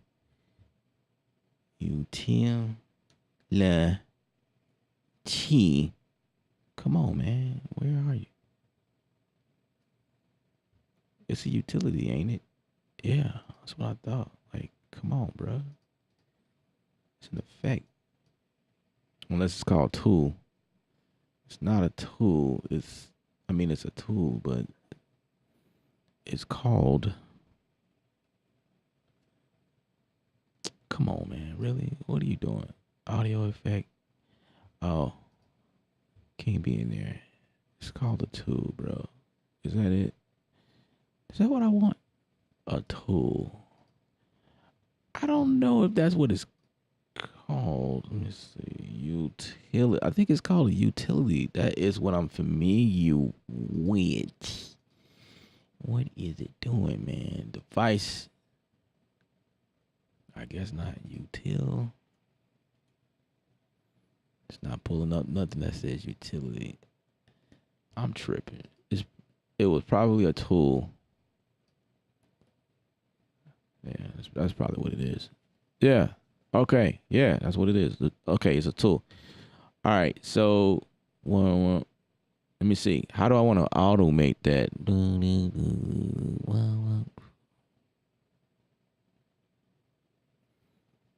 I want it to open up. One, two. The, man, it's like a arpeggiator move though. I don't think I have anything in here that can do that, man. Wait, table, no segment, no modifiers, sequence. That might be steps. Steps might be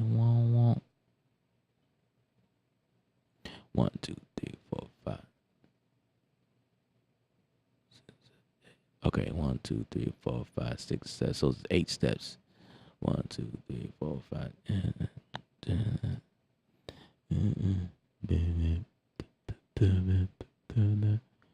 Let's see.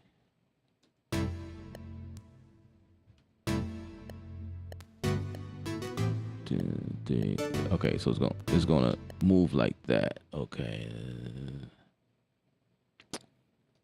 Let's clear that. 1, 2, 3, 4, 5, 6, 7, 8. 2, 3. Wait, one.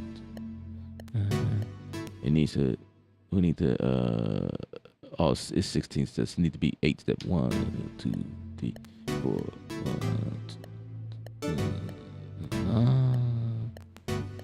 2. Needs to be faster than that. 1, 2, 3, 4, 5, 6, 7, 8. 1, 2, 3, 4, 5, 6, 7, 8. 1, 2, 3, 4, 5, 6, 7, 8. We need to speed this up to 4, 5, 6, 7, 8. 1, 2, 3. Maybe 1, 1. 1, 1. So 1, 1. 1, 1.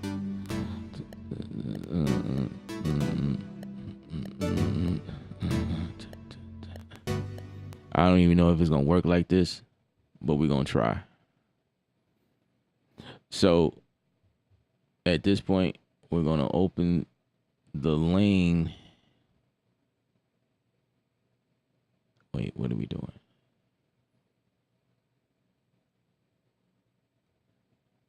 Wait a second.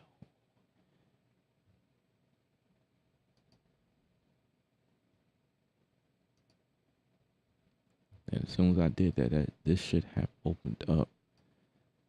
Let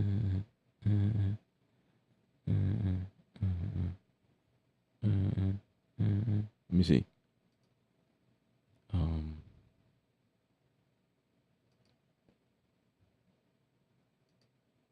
This and this needs to be grouped. See if we just group it together. And then if I hit this, nope, maybe not. All right, well, I guess not. You know what? Let me put this over here. That's probably my problem. Yeah, that's probably my problem. Let me get that off. There we go. That's what I was looking for. So I'm not doing anything to the instrument. It's all coming from this deal here. So I want my gain here. Oh. The opposite way.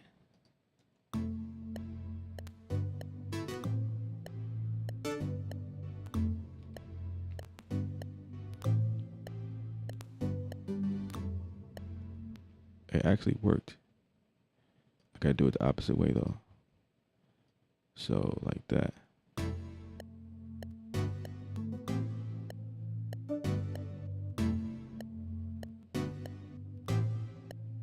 You know what? Okay. So it works. It works. So I probably need to do 16.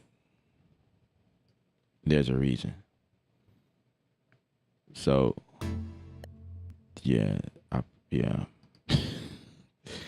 Let's take this back to 8 notes. Okay.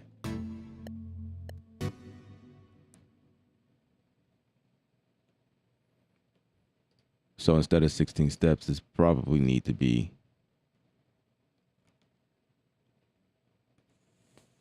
32 because that's half. No. Push it back to 16. Make this go 16. Right. Okay. Okay. All right.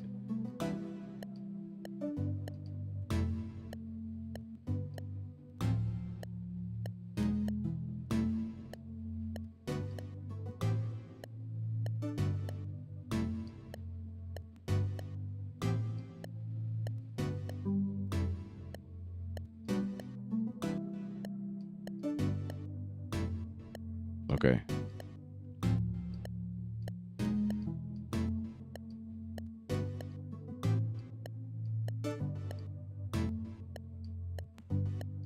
Right. This one right here.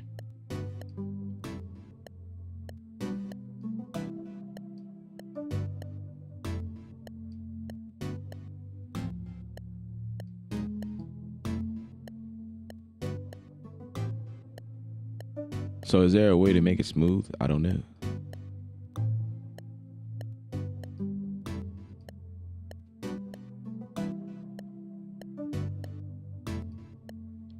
So yeah, I guess I could do that like that.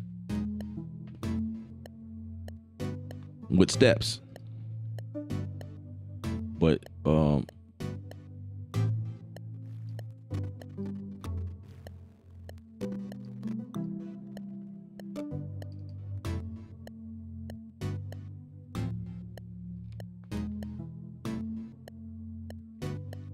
now I need to change the instrument. Cause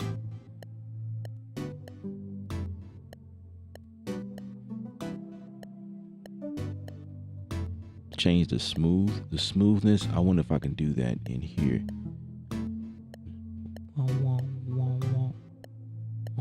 So that's kind of cool. I like that. So this is working with Mahler.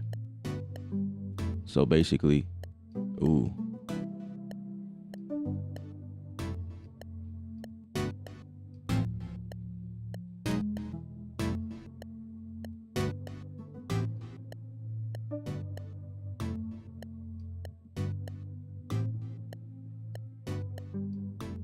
Yeah.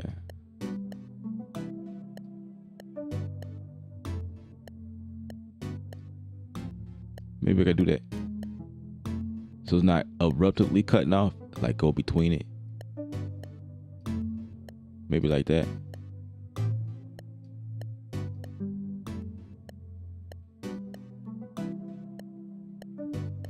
Yeah. That's cool. Yeah. I'm gonna change the instrument because I'm not really feeling it. Instrument layer. Did I do that? I didn't mean to put this in a layer, but okay. I guess it's there now. What's up, Dev?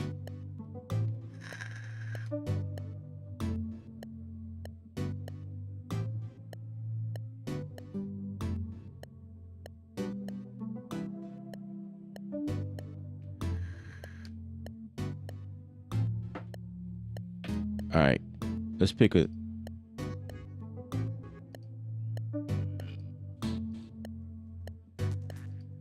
Let's pick another instrument. Something synthy.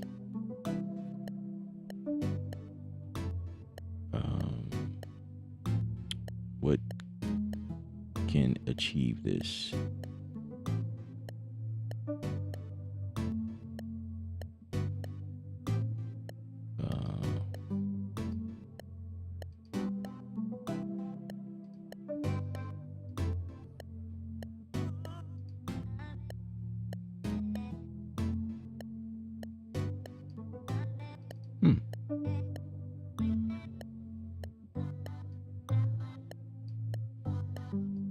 Ooh, that's dope. Let's get that back up.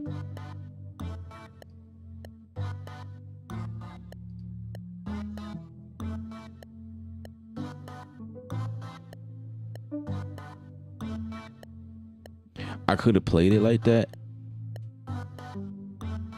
but the cool thing about doing it this way is that you get to enjoy the reverb and the ambient of the instrument that it produces. Because otherwise, you would have to fight with automation anyway, and you could do that. You can go ahead manual. That'll be the manual way. I'll tell you this: what I'm doing right now, you can't do this in Studio One. You have to actually like manually do what I'm doing to this volume deal and make it cut off at certain points because that's the only way to get it to chop like that. Now, um, oh, maybe this is, wait, is this the, I wonder what this is. I wonder if, wait, that's the smooth? And it tells you hit the bottom too. Let me see.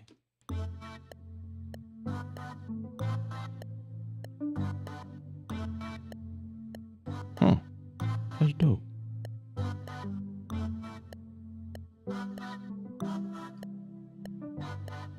That's like the attack, right? It's dope. I like that.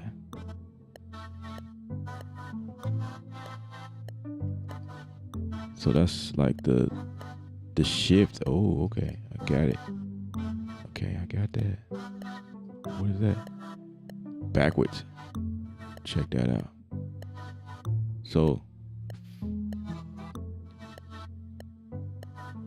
go back and forth like that. I just kind of want to go forward.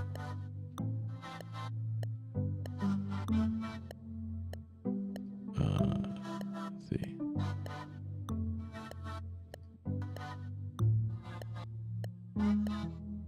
Okay. Wait a second.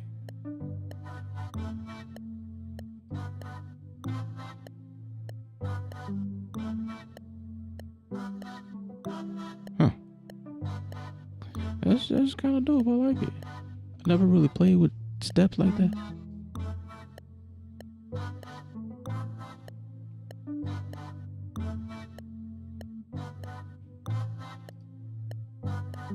Okay, so now that we have that, we could definitely stack instruments.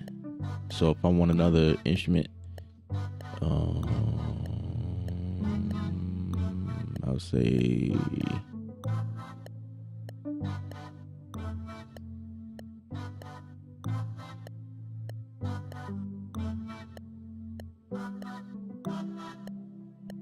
I don't know.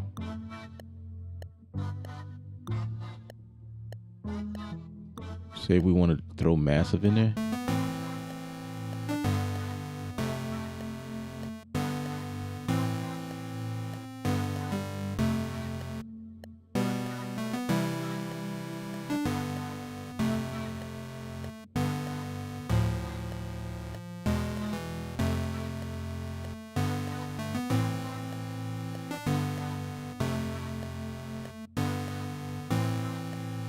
If I want this to affect the whole thing, I have to pull this out right like that.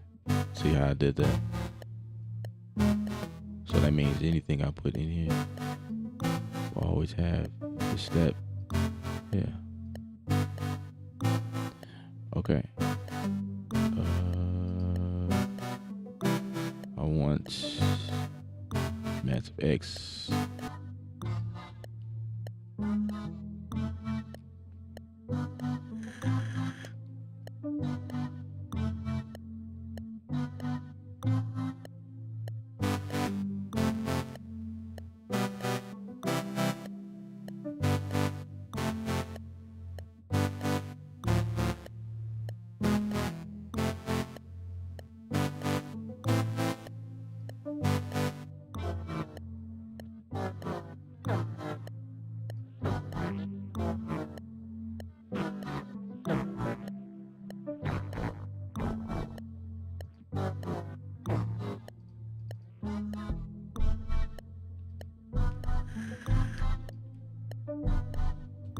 I like that. What's that? Drill a hole? I'm gonna go for that. My bass.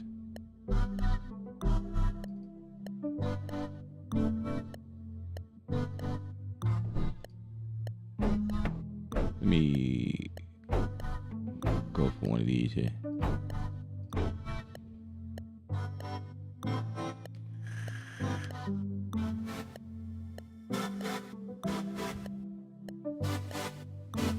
Yeah.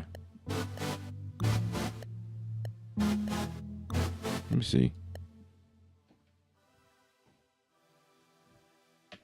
If I go back here.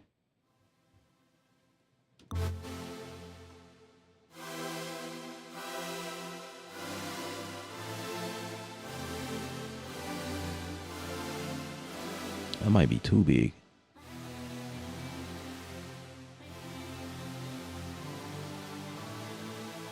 That might be too big there, partner. Too big, too big, too big.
Come on, let's pick a better song. Let's go here. Let's sing.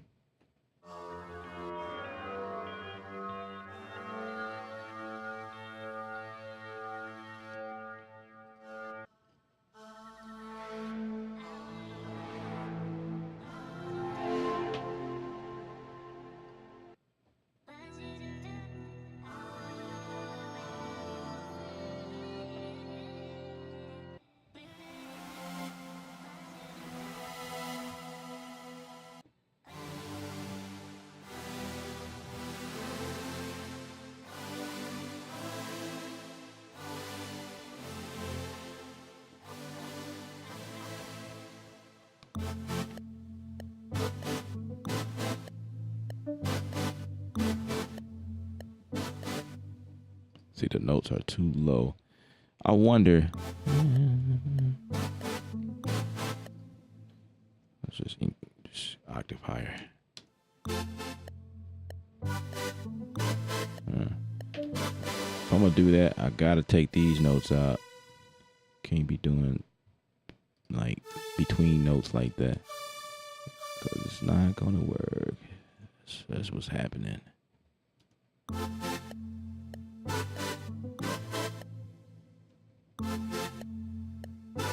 So I gotta take this out. Yeah, and that's the other thing, like the reverb that's coming between, like, I wonder if there's a way to like just re-trigger. Yeah, let's just turn off the reverb. That's the thing that's so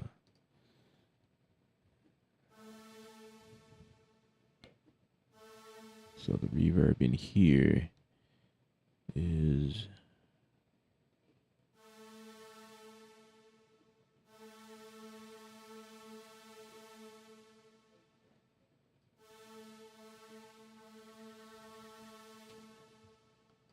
I don't know. Maybe I have to go to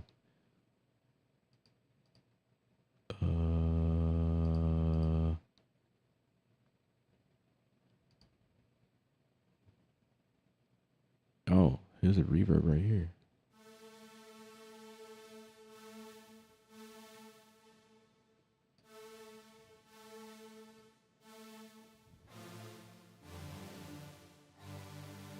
And I have to turn off the release.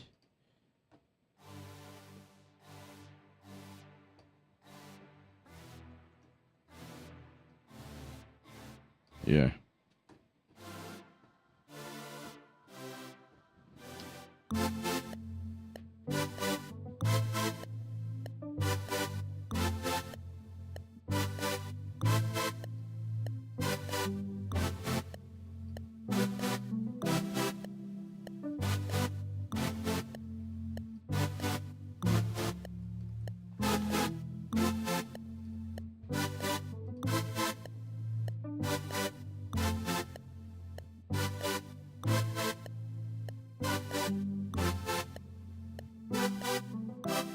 Mm.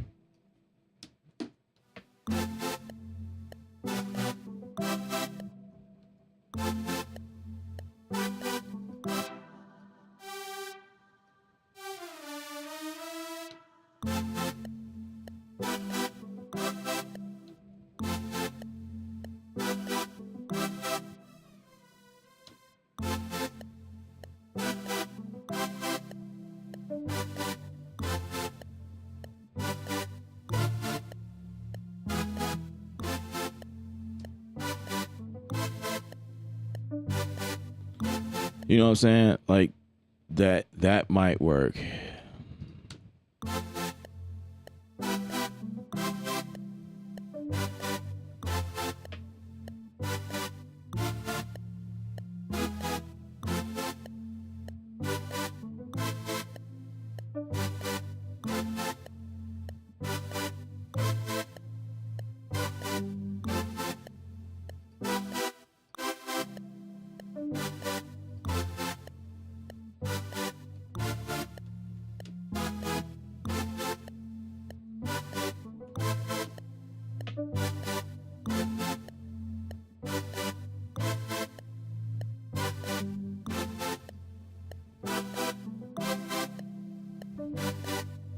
I'm gonna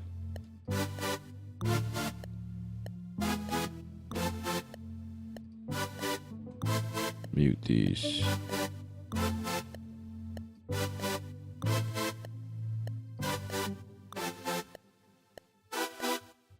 It was an instrument that I said I was gonna keep.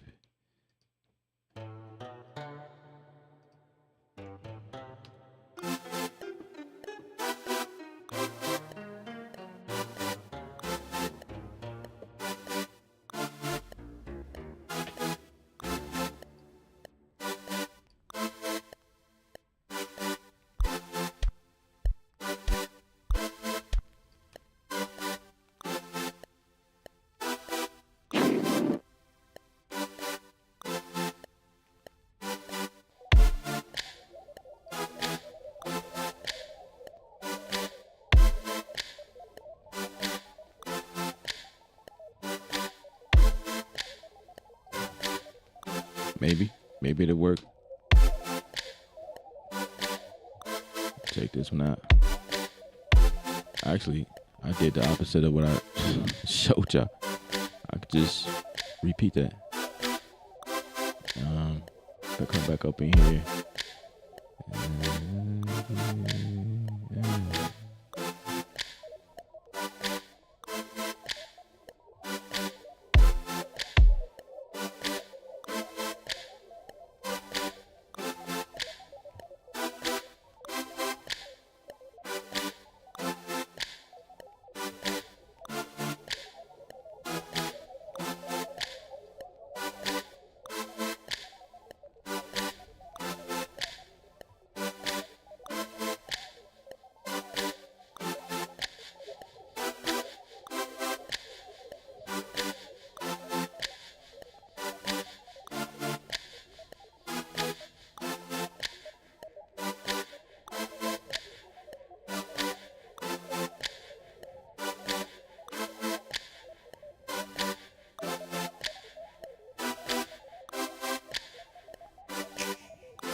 I do want to put an effect on just that one.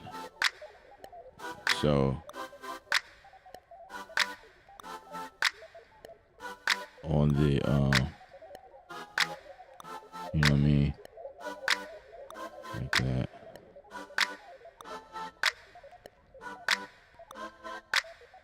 Something like that.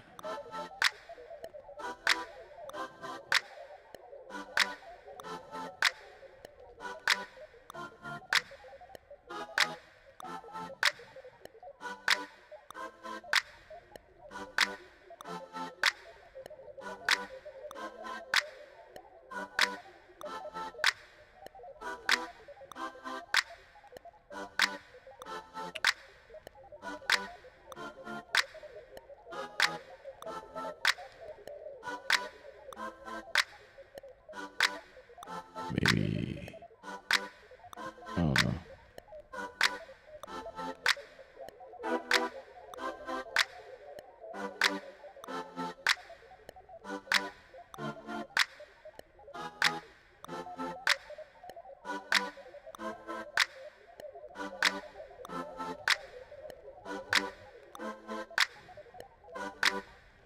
I'm gonna turn this metronome off. It had me thinking it's recording.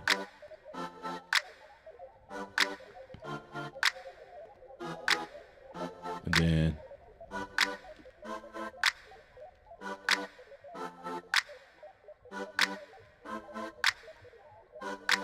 it was one of my, man, I forgot which one it was. Dang it. But it was a favorite, so which one? Was it Drill a Hole?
Hmm.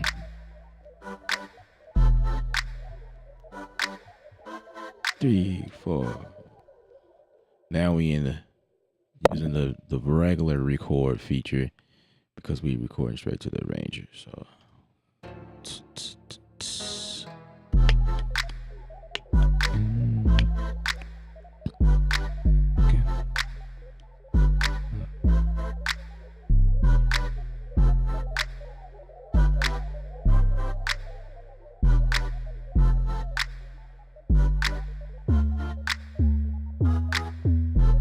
yeah, something like that. You know what I'm saying?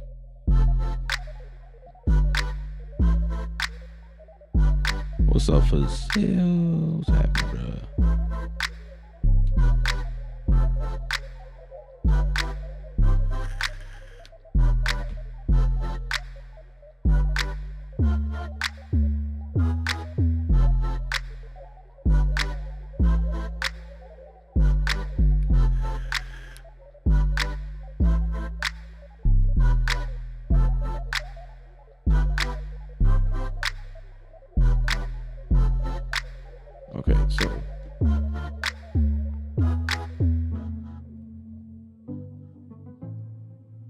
I could do something like that. Something like that.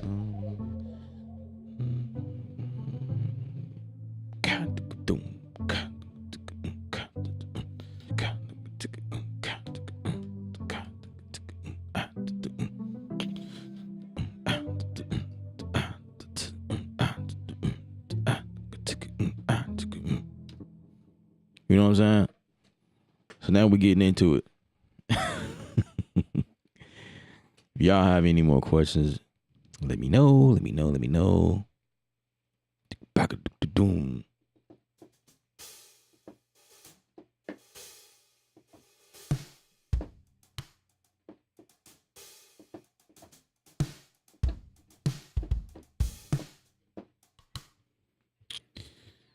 Okay, let's go to this one.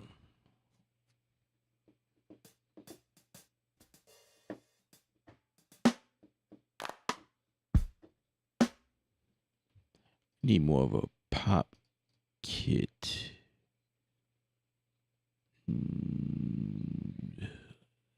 Let's see.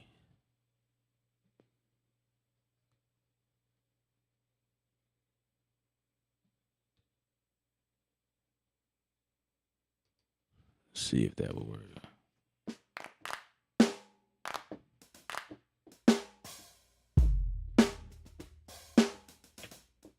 Nope.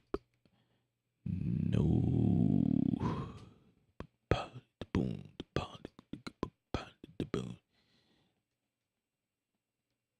Oh, let's go for this. The UK pop. Yeah, that's it right there. We're getting closer. We're getting closer. Deep.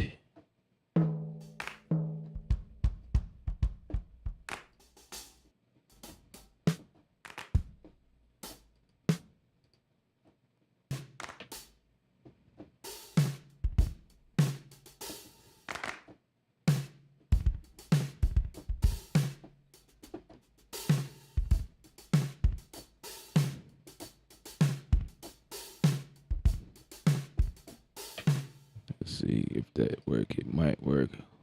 Let's see.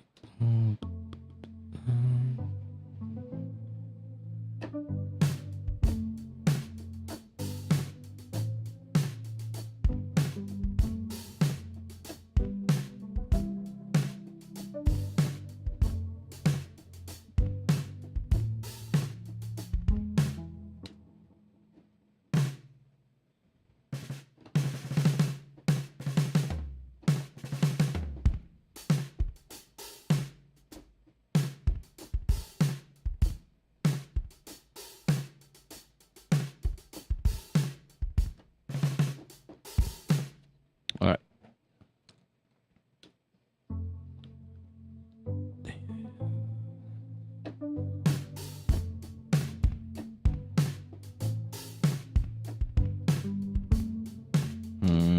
Nope.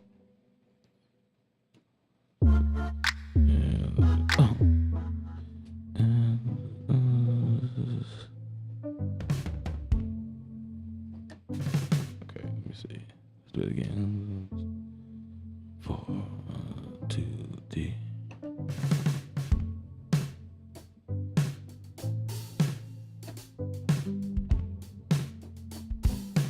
I totally feel that. 2, 3, 4.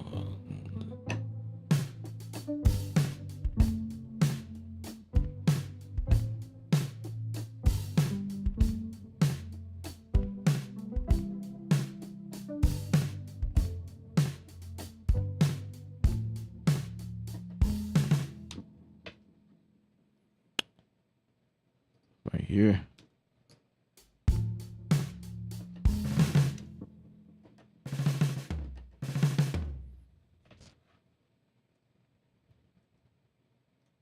Let's see.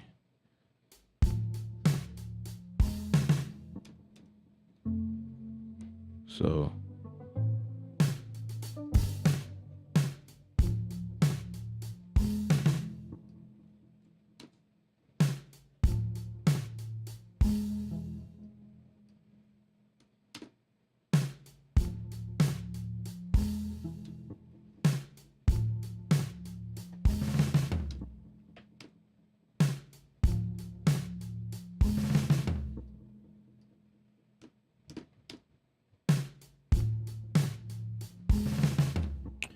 Yeah, something like that.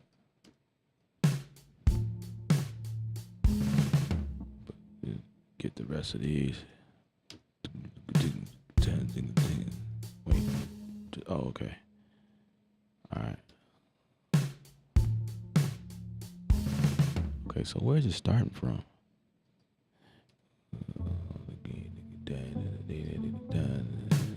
Yeah, okay, that's right. That's right.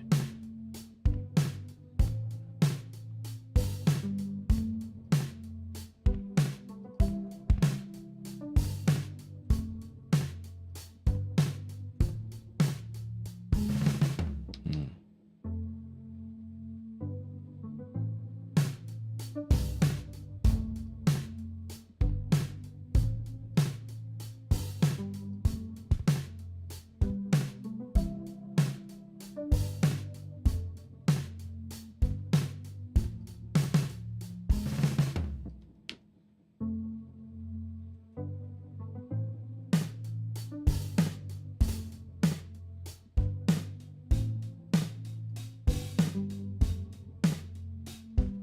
I don't know why I like my hats to be low. I don't know. I don't know. I gotta get that.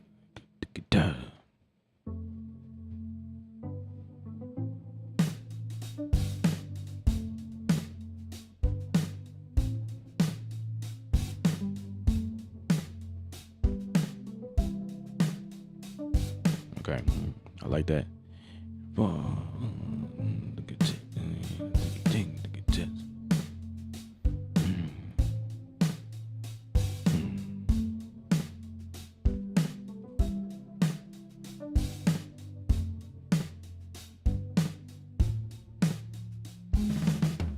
Okay, we gotta get this one locked in.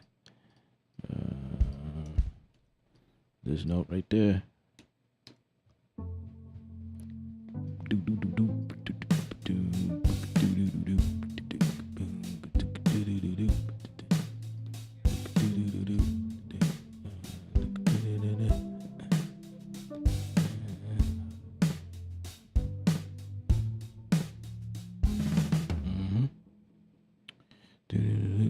What's the other one? Azotope. I'm not azotope, but native instruments.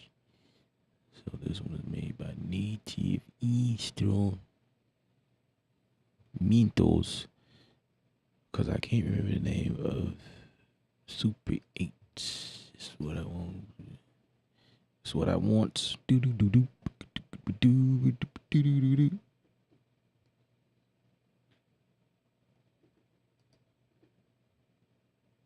Come on, man. Come on. Let's go. Let's go. Let's go. Do do do do.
I wish there was capture in here. That would be so dope.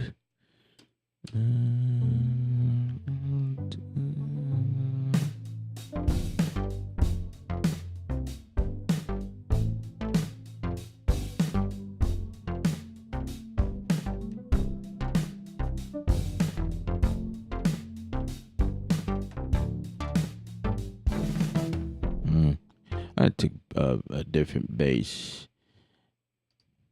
a different bass.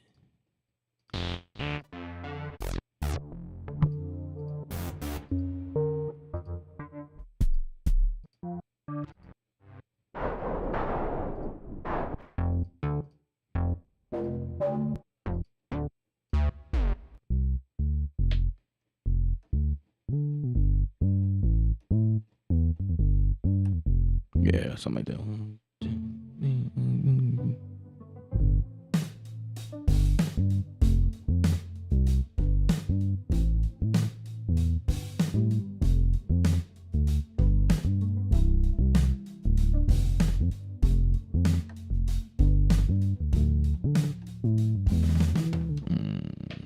I don't know.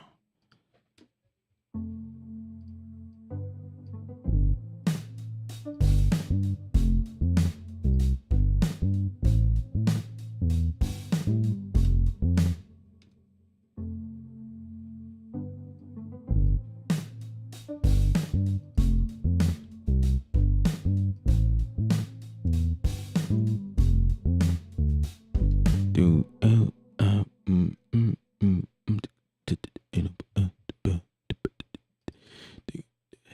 one E and a 2 E and a 3. So these are 16. I mean 32, 1 E and a 2 E and a 3. 1 E and yeah.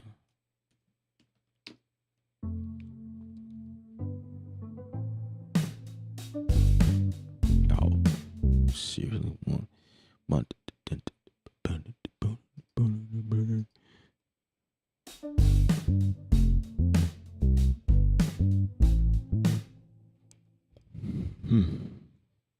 Interesting. Why are you doing me like this, man?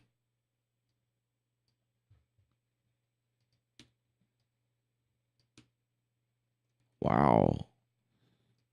Maybe if I push it like that. Really?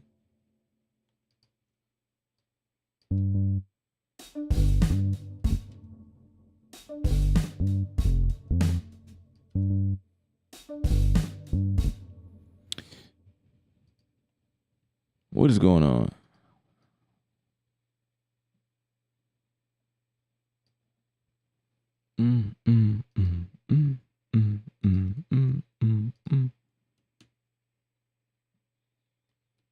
That's not right.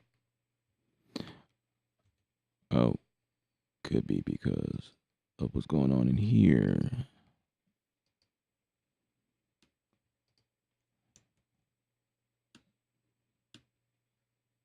Seriously? Now you don't want to quantize?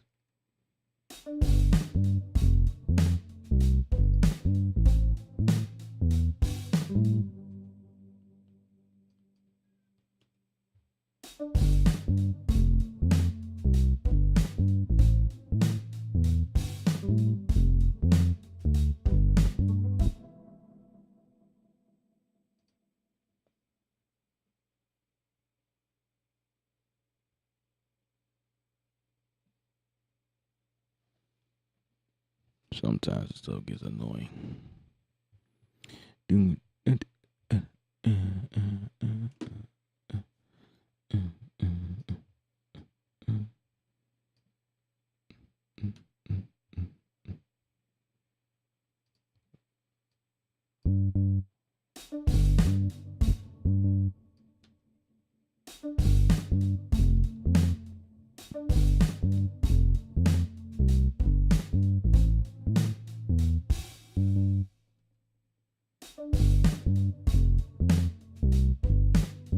I'll tell you what the problem is. This is starting way back here. That's probably why. That's the problem, man.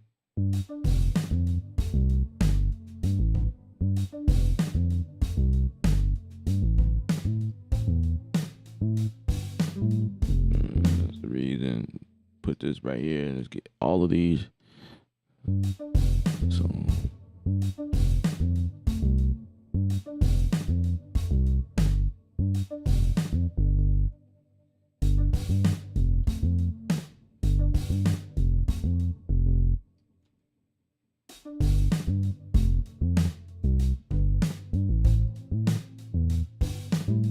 Almost.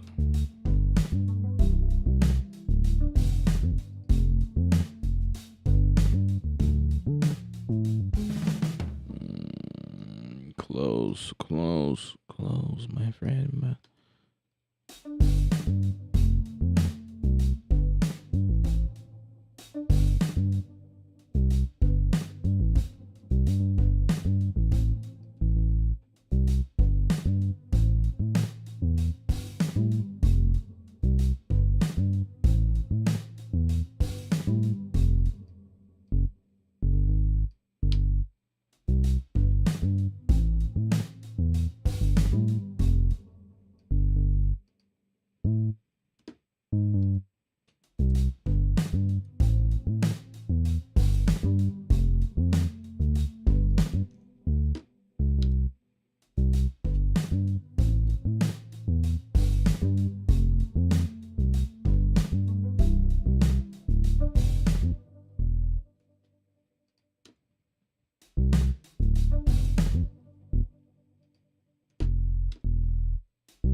Obrigado.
play with that modeler icon, man. That thing was kicking, bro.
Let's do let's do that old man.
as you start adjusting stuff, man, I just find this stuff to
this is where I'm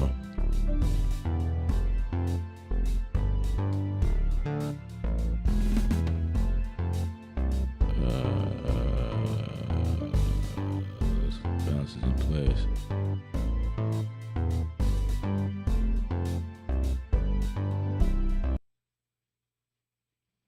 Yeah, let's get that in place, man.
I'm actually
Dude, don't be posting stuff like that, like in the middle, and I'm paying attention to the comments. I can't even focus.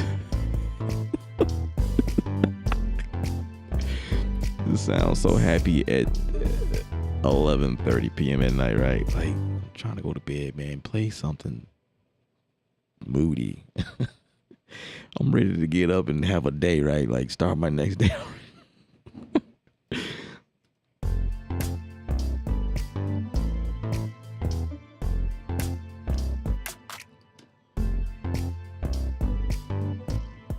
That's how it be, like, sometimes for me, because if I'm working on projects, like, no matter what it sounds like, I have to complete it.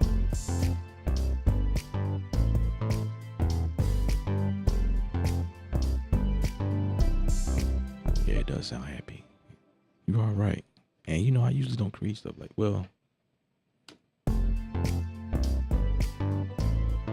it's because I sped it up. It's too much energy.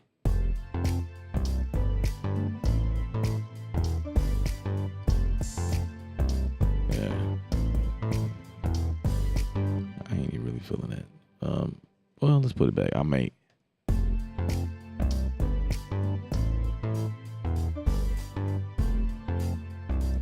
Let's see.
You know what?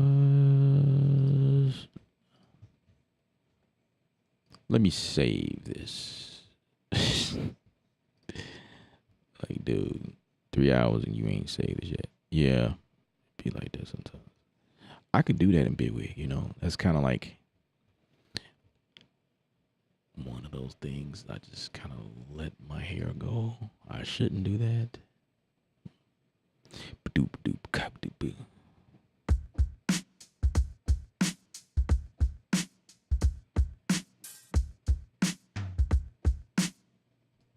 Okay.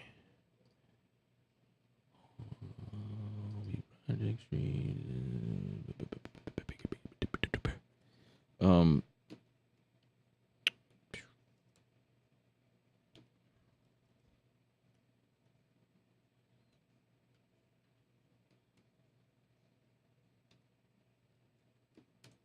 Bam.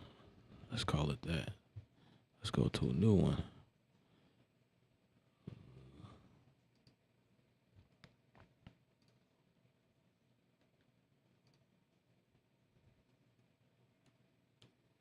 I'm kind of feeling this dope thing here. Dope.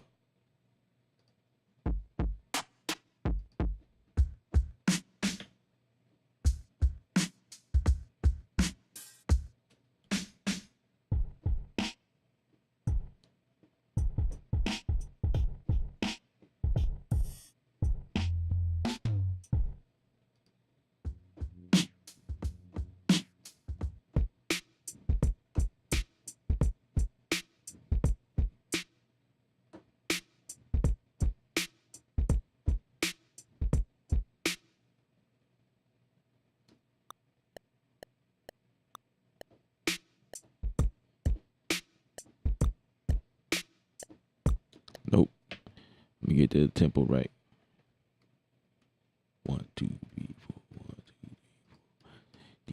1, 2, 3, 4. 1, 2, 3, 4. 1, 2, 3, 4.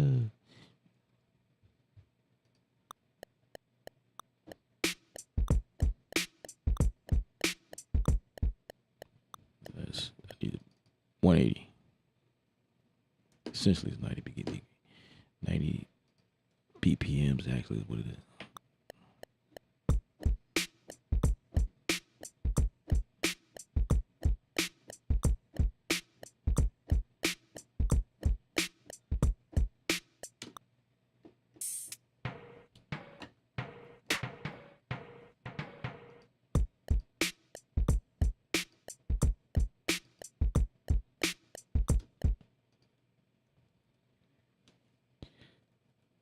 This needs to string, man. We need to string. We need to shuffle.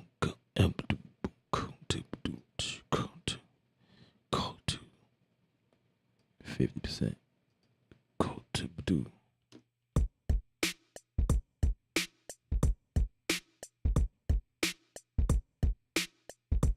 Yep. Hey.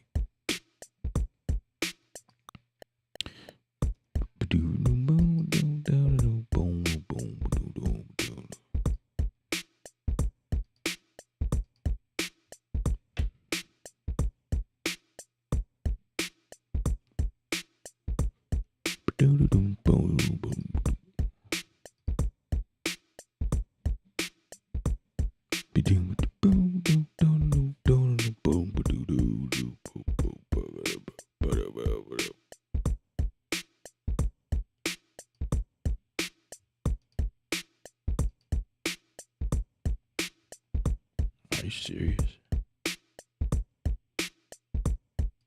No. Come on. Come on. Come on. Come on. Come on. Come on.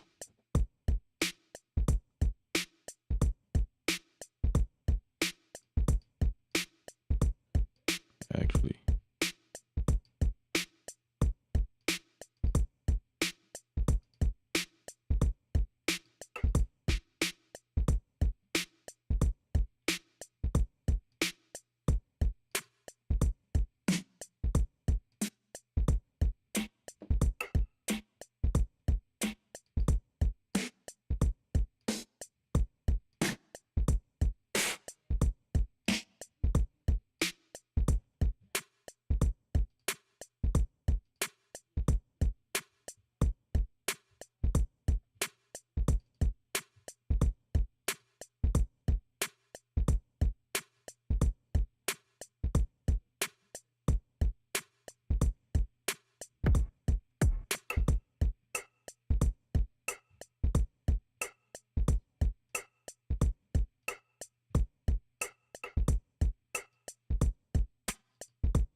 You know what I'm saying? We need some swag.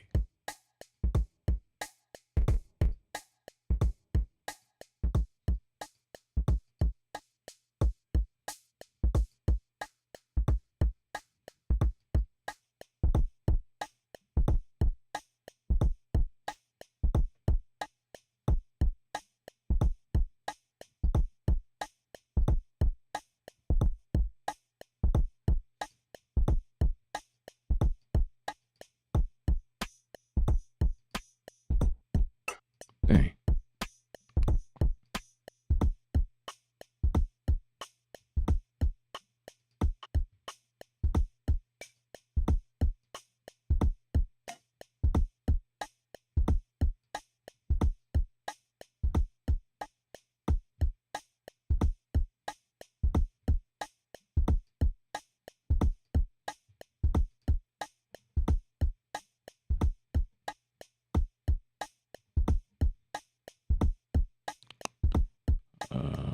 Yep.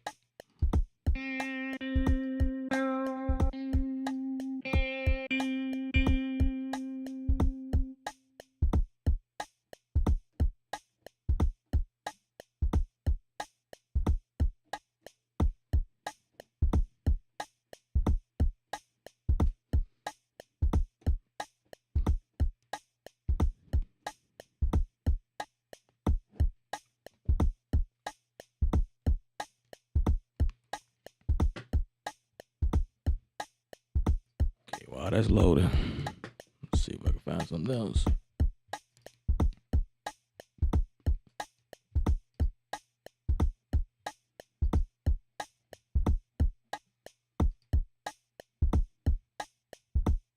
Reload. Good example, guys. I was talking about this. The plugin crashed on me. Reload the plugin. Why not?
Wow.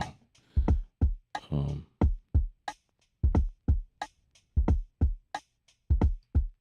Whatever this plugin is, complete just what's going on?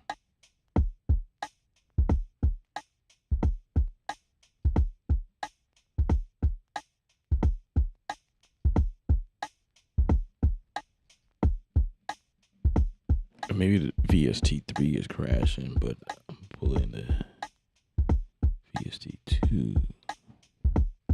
I better yet just go for something different, man, because I ain't got time for all this boobity boppity nonsense, man. Ain't got time for this.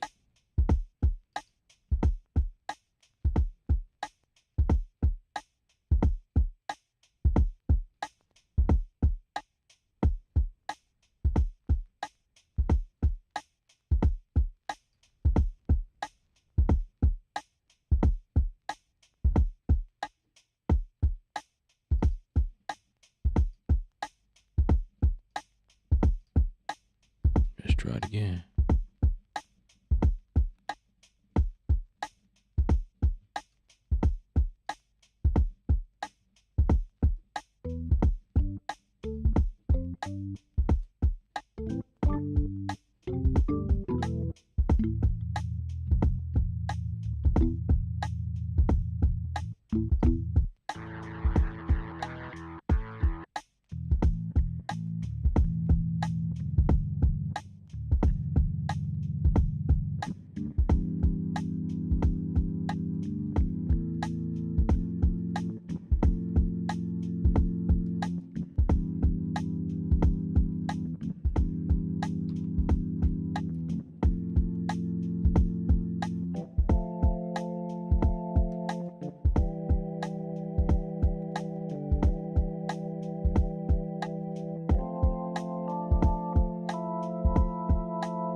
my gosh. Just sit tight and it'll come to you.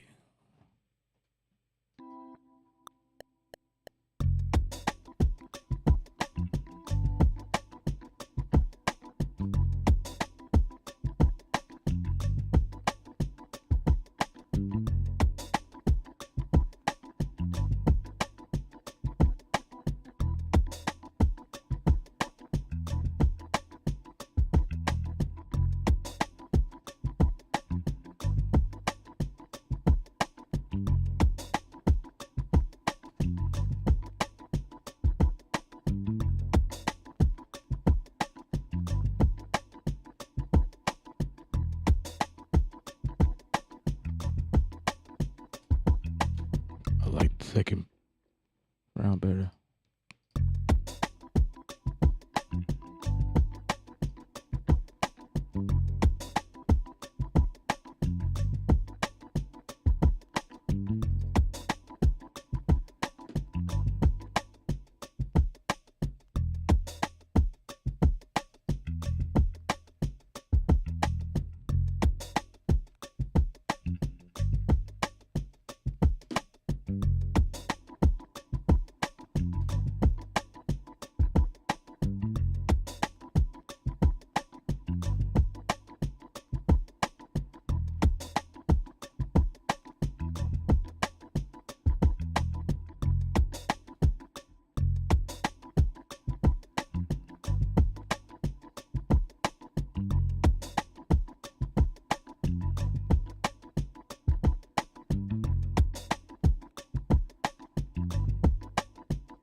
Do you like to do everything in clips first or just mix it up between the clips? It's easier to do it in clips that I find. But I don't do it like that all the time. It's just how I feel.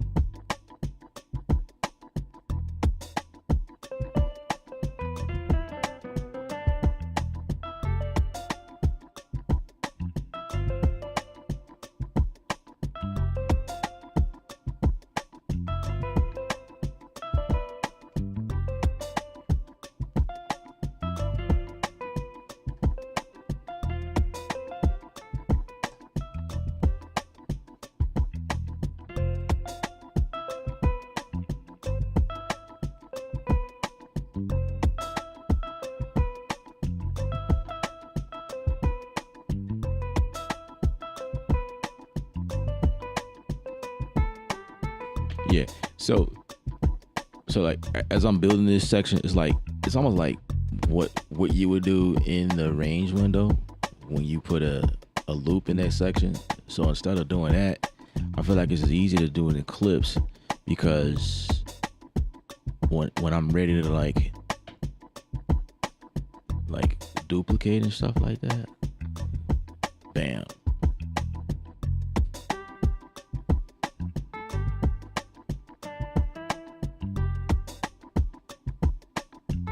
and I could just kind of build the sections up like that.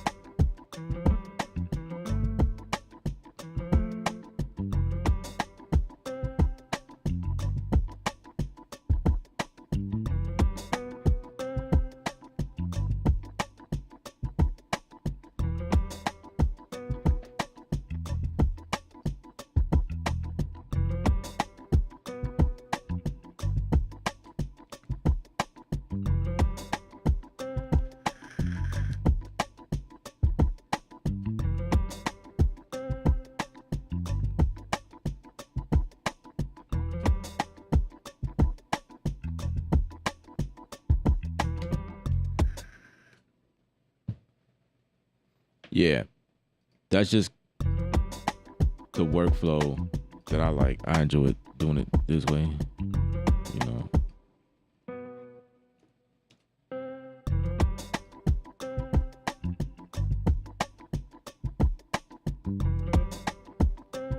Seriously, why is every time I got it?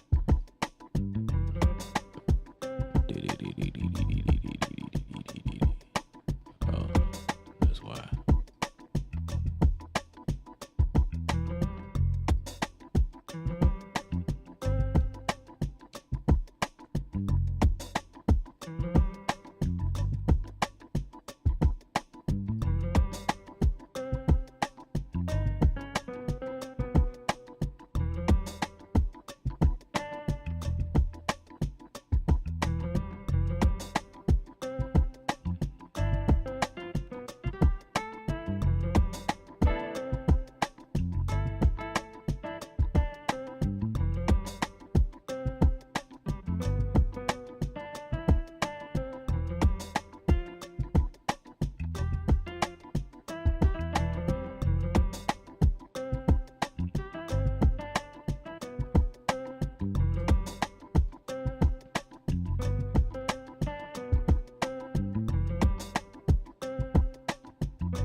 I bounce the audio from MIDI instrument and put it in place in the MIDI.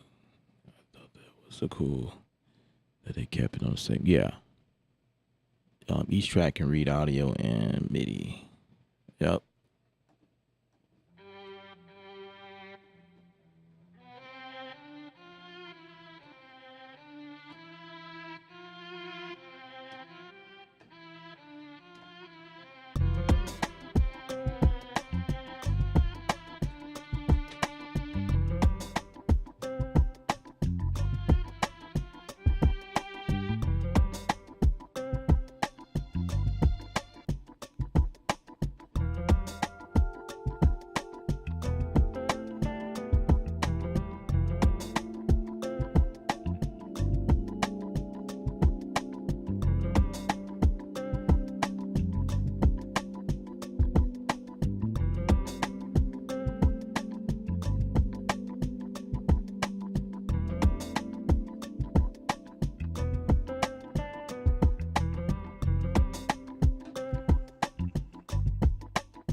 Told y'all, I'm not a keyboard player.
So the other thing about this is that if I want to just start right there, I can make it start right there, and that's how these clips work, or actually inside of the thing here. Yeah, this works the same way if it's inside the range window. So I can take my start point anywhere inside my clips.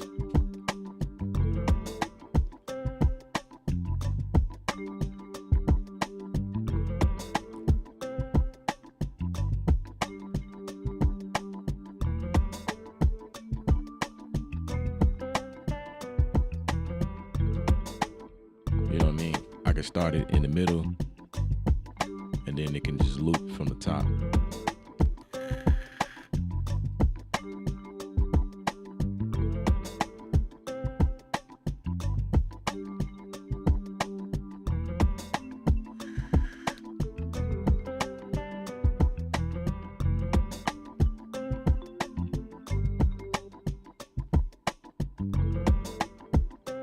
Maybe something like that.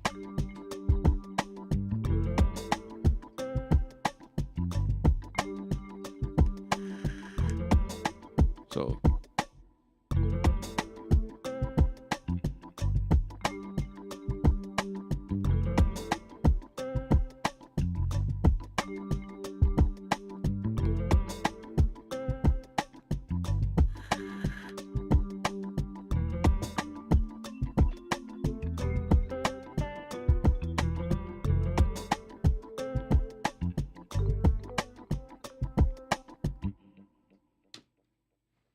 yeah, so I can have it like a bar off.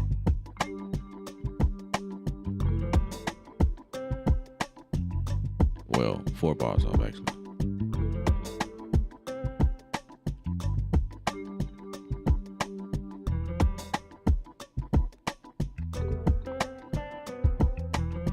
Like that. You know what I mean?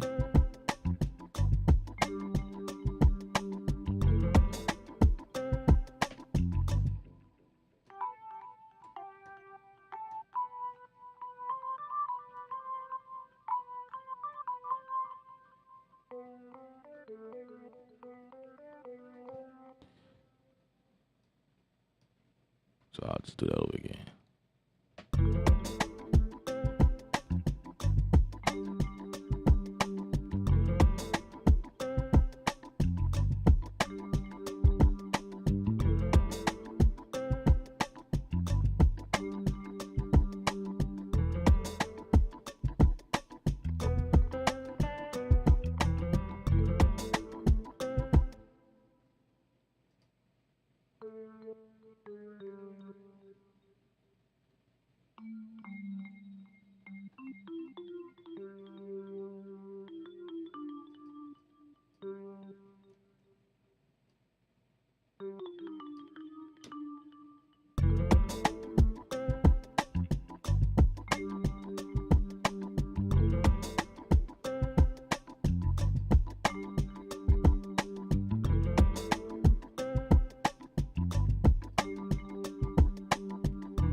And then like having clips, being able to go back and forth, you know what I'm saying? Like hearing what the first or whatever I click, you know what I'm saying? Then just go back and forth like that, you know?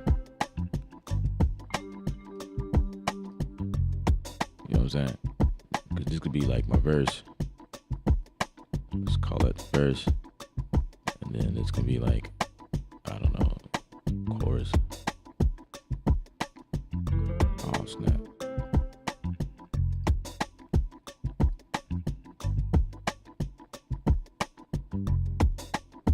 Let's name this something else.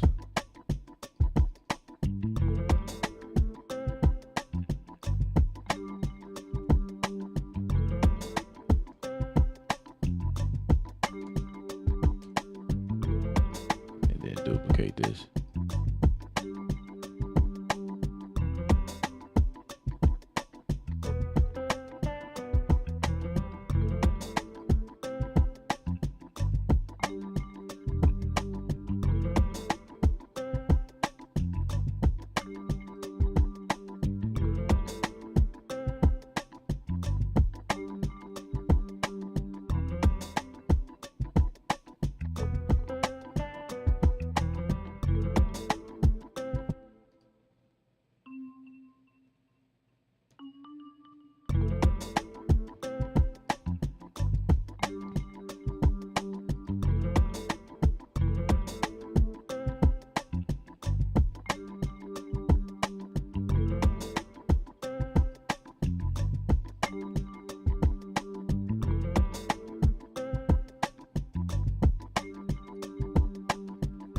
Start with that chord. 1, 2.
B Raw, what up?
What's up, touchdown?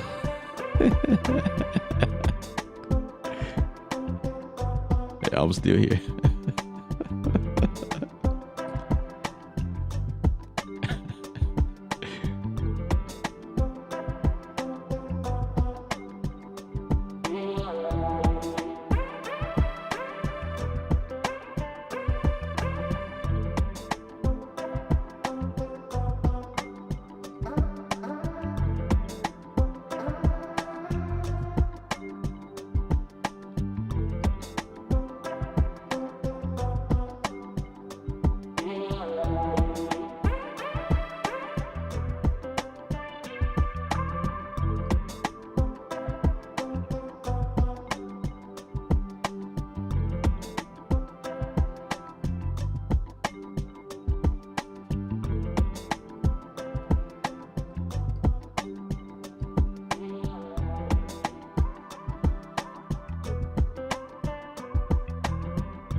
Two niggas, man.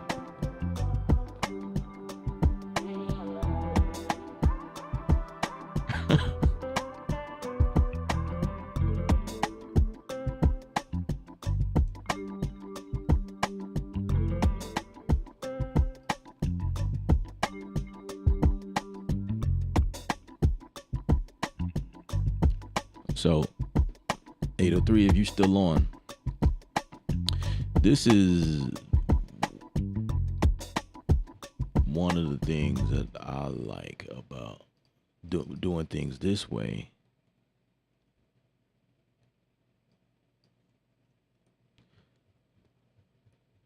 So, I mean, it's just easy just to maneuver things. I do need like a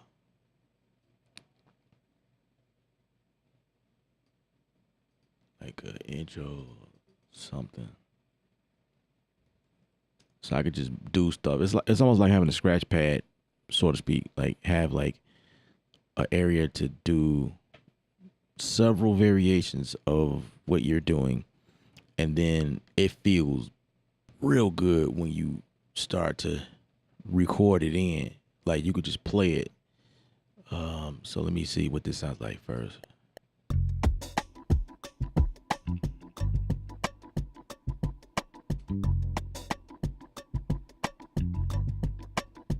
Okay, I like that.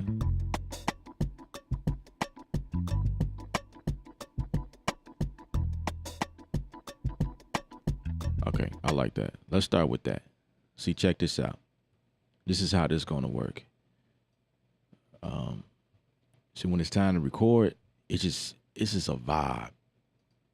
Cause then you get to like move stuff around instead of doing the normal way. Like, check this out. So we ready to roll. Like, check this. So now we recording, we printing live. You know what I mean? And then we can just kind of switch things up like that.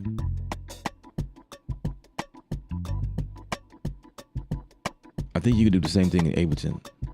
I think I did that before. 4. Right? I'm ready for that to come in.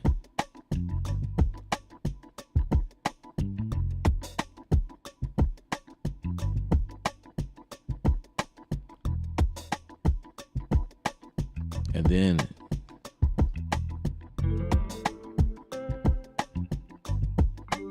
right?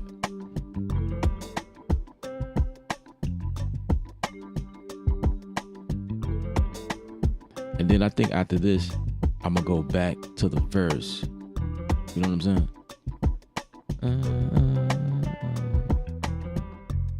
Yeah. Right? And then I can go and make my edits in the project after I'm done with this. See, I did that. I switched that. Like I wasn't even. It's just vibe. Go. From the intro to the hook. Boom. You know what I mean? I just kind of create.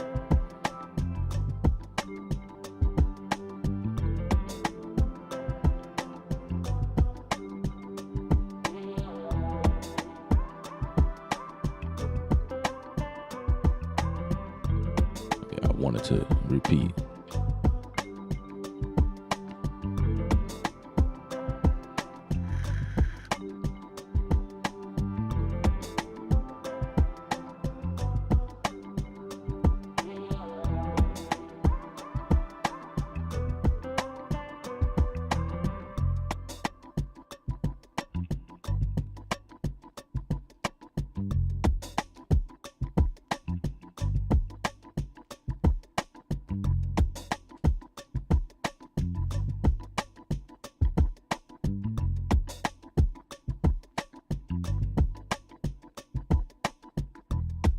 I'm gonna cut a bar.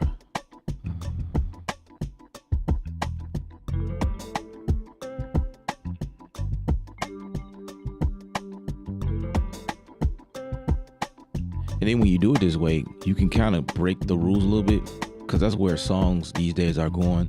Like, no one is really following the old structure anymore. You know what I mean? I feel good about this, what I'm doing right now. You know what I'm saying? So you just kind of, when you print it this way, it's like I say, it's just a different kind of vibe.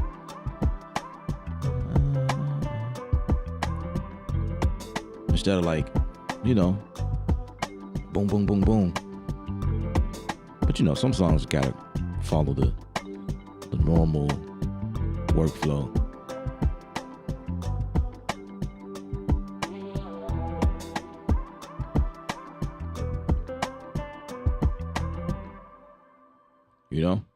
Just like that. I think there's one section, and then,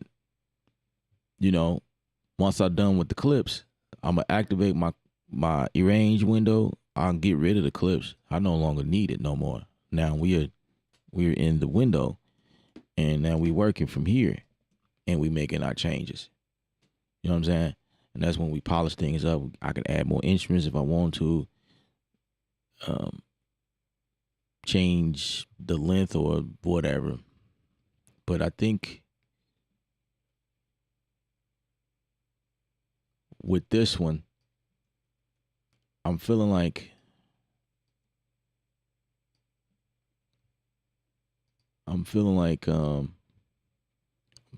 this.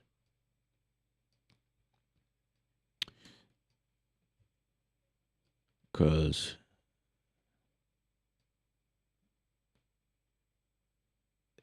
yeah. Wait a minute.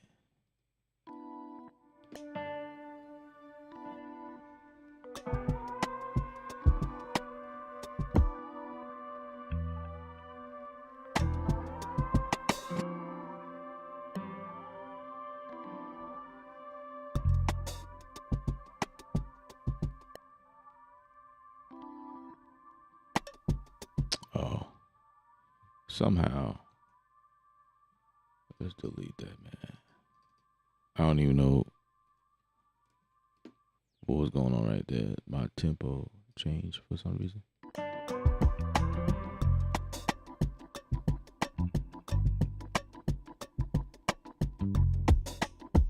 You know what I'm saying?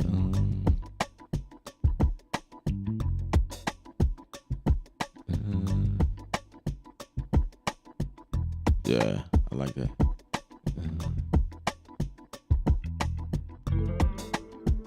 And then I can add like a drum fill here.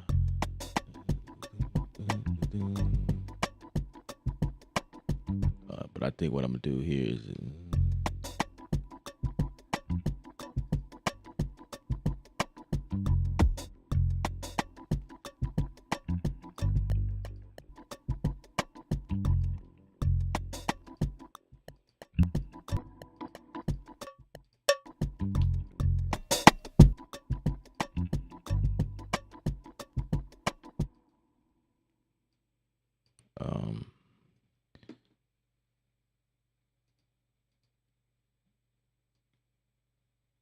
like that.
Now, just remember, like once you start editing stuff, remember that these don't follow the the top bars, the global bar system. Each each of these clips, it's got its own numbering. You know, its own. It's got its own thing going on. So don't think when you come in here, you're going to see where we are right here at the top. We start at 97. That we are at bar 97 right now. But inside of here, the sampler deal, we at one. You see what I'm saying? Or is it the sampler? That's not the sampler. Yeah, I guess so. You know, we at one. That's just how it works in here. And then I can have it to start. Like I can have a slew of patterns of things in here. And I can have it to start wherever I want to in different sections. That's how Bitwig works, or Ableton works that way.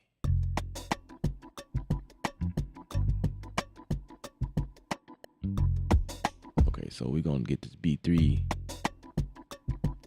to act right. Ba-da-da. Ba-da-da.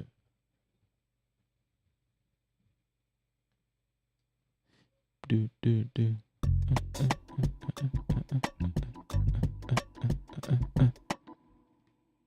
I'm gonna cut that one.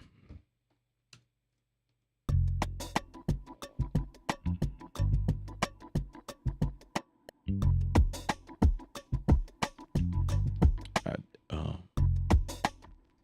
I do want it to come in without that. Yeah.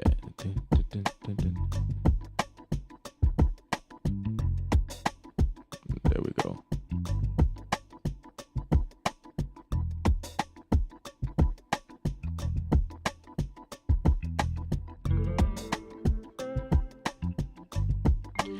But you gotta be careful when you do that because you got loops happening in every, you know, whatever areas.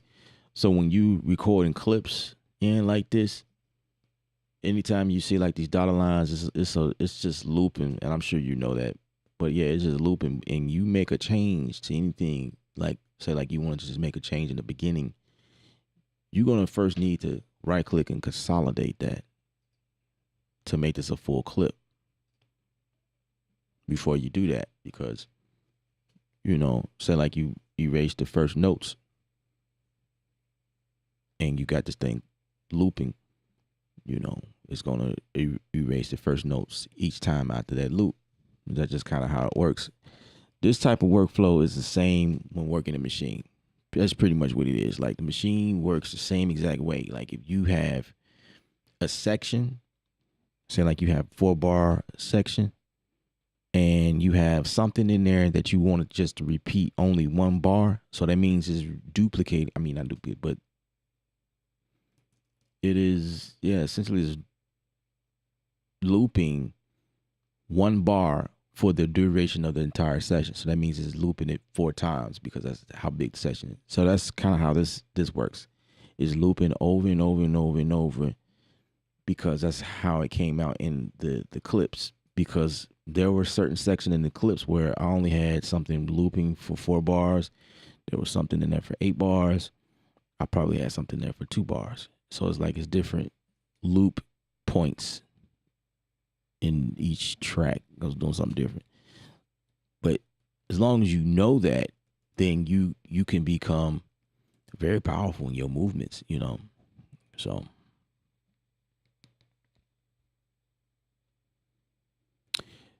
yeah, the clips are still there. All I did was made room, you know, just click here and it pops open right there. So you can get rid of it like that, or you can just slide it over like that. Yeah, the clips are still there.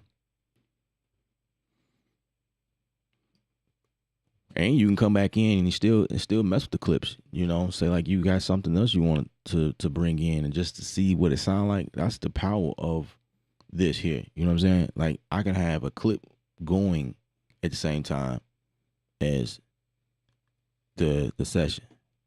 So say for instance I go for, I don't know, another something I wanted to loop. Um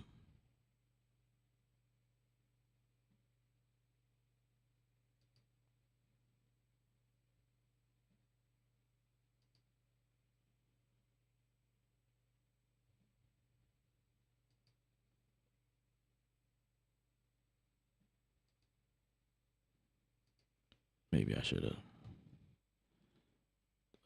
put another keyword in here. Say percussion.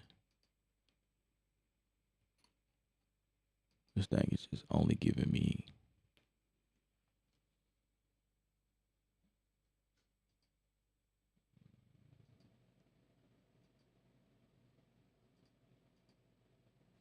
Okay, it's only spitting out everything but what I'm trying to go for. So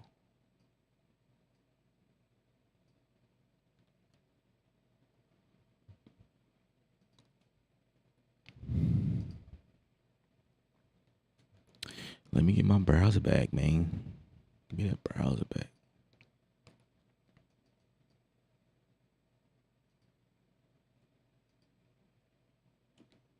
Okay. I don't want drum presets. I want the.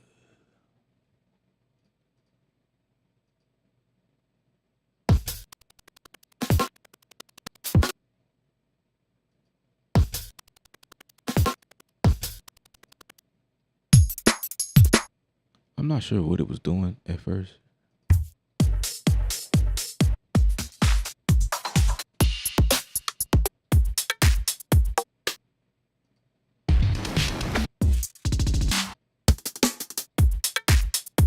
Okay.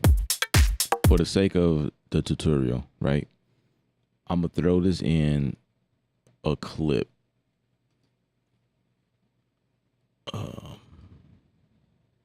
Anywhere actually, I think I could throw this anywhere. So I'm gonna throw a clip in here, and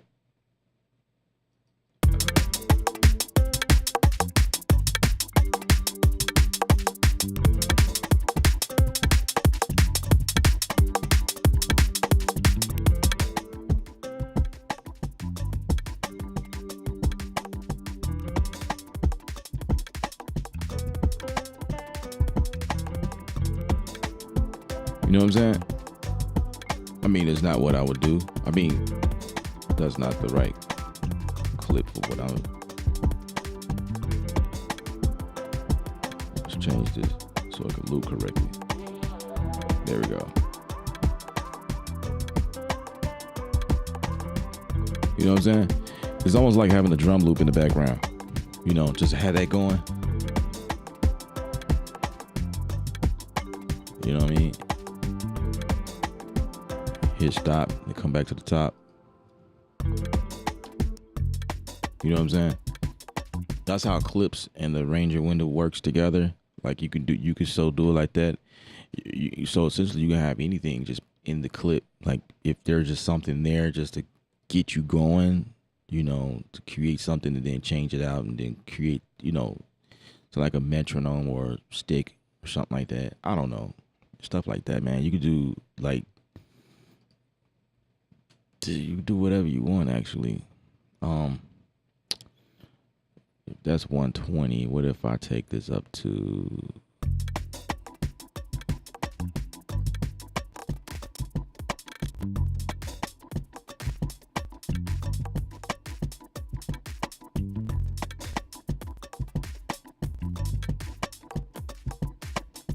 actually, if that's 120, that means I have to make this 240, 240 in order to act right. 240.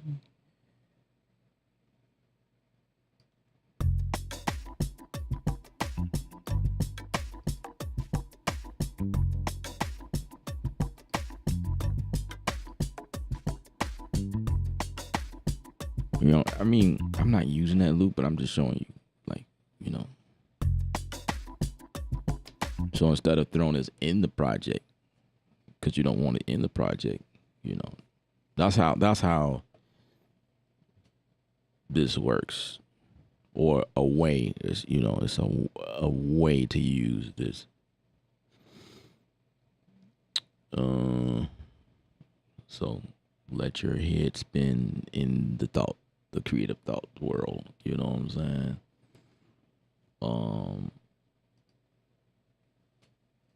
And then of course you got these different triggers that does different things, and this is when we get it more so into like live performance, because that's, again, this is Ableton Live concept in Bitwig, and so you know it's a lot of stuff, you know, going on right now.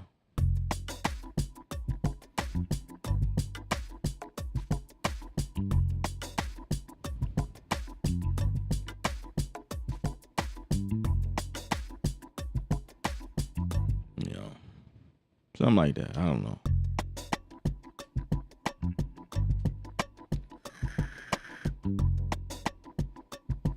Is there a loop slicer?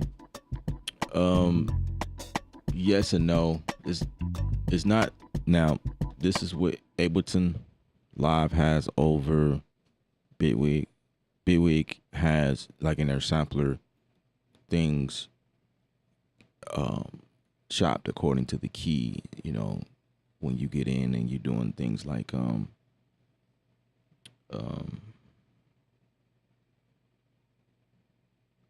forgot the term. Bitwig doesn't have that yet, I want to say, which is a shame, but they do allow you to slice the machine. You could slice the drum machine, or you could slice the multi-sample. So you can do that. Like, it will slice, but like the slicer, or like, you know how the sample works, most sampler works with, you know, when you know, changing the start point and finish point, and you know, stuff like that on each key. Bitwig is not doing that right now. I don't know why. I feel like that's the only thing it's missing. I mean, along with some other things, but I mean, so I can slice this to the drum machine if I want to, but you gotta be careful with this. When you do this, it defaults at 120, 128. I don't want 128 slices of this. So, you know, I say maybe 8. Give me like 8 slices. You can type that number in, by the way. This will create 8 slices. So this is the way that it can, this is its way of slicing. And then you can choose, you know, what you want, pre-fade or post-fade. I usually just go post-fade, but I don't think it matters because I didn't put anything on this track. Slice at 1 quarter note. Yeah. 2. 1, 2. Actually, 1, 2, 3, 4. 2, 3. I want it to be 1, 2, 3. Make it bars because of the tempo in here. so that I can have 8 different slices, like realistically. Do you really want to proceed to bounce? Yes. So on this track, it gives you this. It's giving me. It's giving me 4. Maybe I did the math wrong. But let me go here. I think I did the math wrong.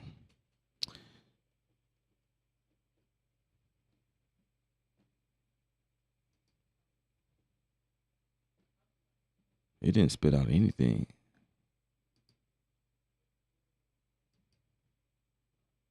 Huh.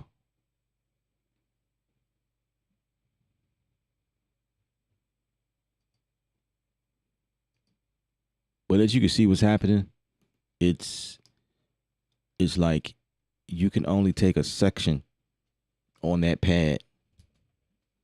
It's kind of like the impact in Studio One. Like I could clip out that section and then vice versa. I think I did the math wrong. Let's do that again. The math is definitely wrong here because I think 2, 3, 4, 2, 3, 4, 1, 2. Yeah. I don't know how I got that wrong, but okay, let's try it again. Let's slice, let's say, to the drum machine number of limit. So I want you to do 8. Give me 8. And let's get 1/4 note. Let's see what happens.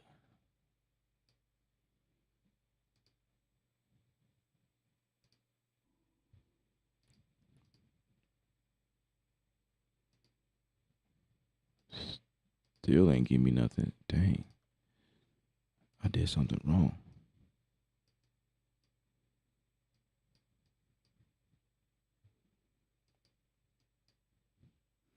I don't know. Oh, it was muted. Gosh. That makes sense. I think that's why probably. Let's do it one more time. It was muted, guys. 1/4 notes.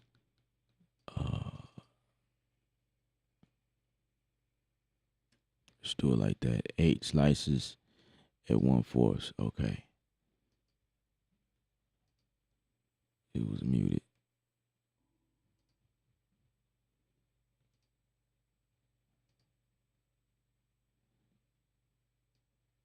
Yeah.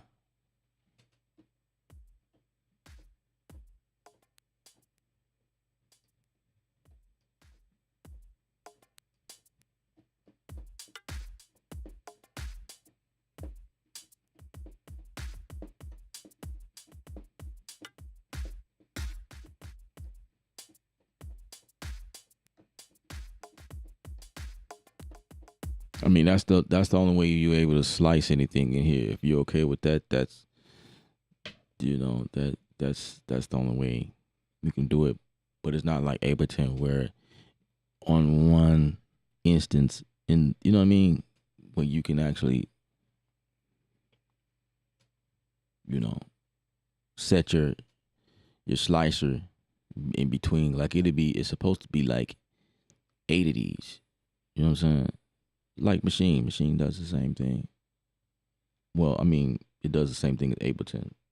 Bitwig is the only one that's not able to do that. So you have to got to do things this way. I hope that makes sense.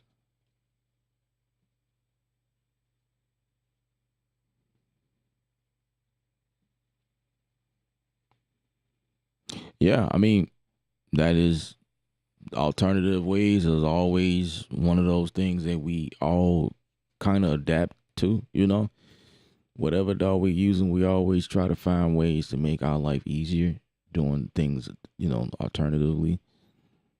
Um I have a plug-in that I use sometimes that can. Okay, you use mimic, yeah, of course, because you are a reason person, of course. But yeah, I have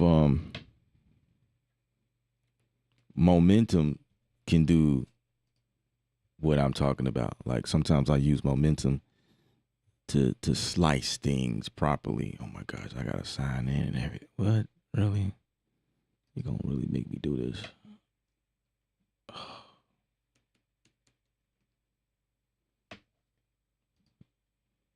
Man, I don't remember.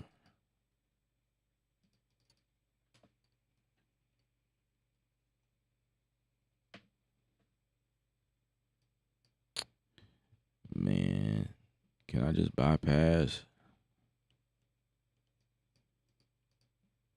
Gosh, really?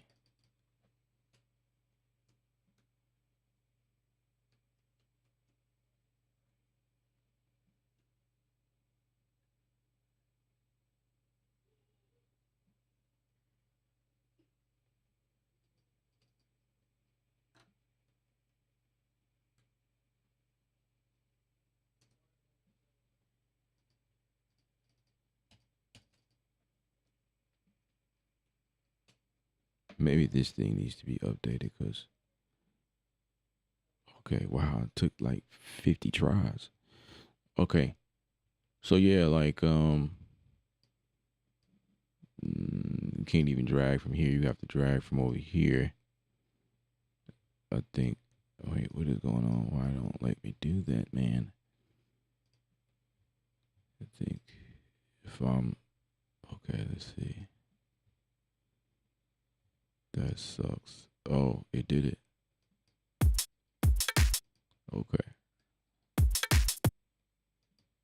So this is what I want Bitwig to be able to do. Slice like this.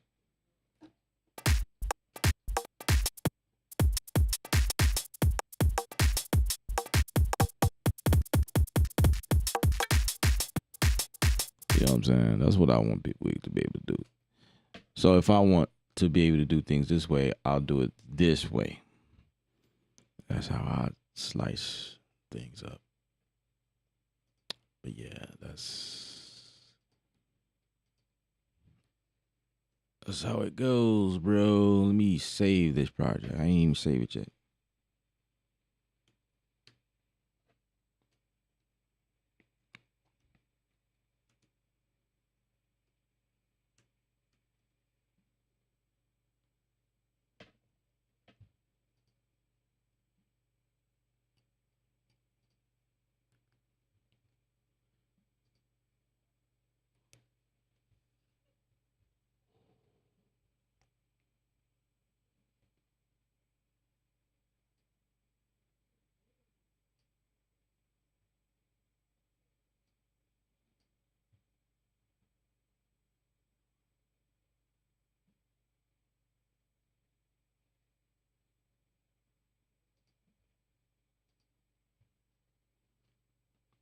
Yep.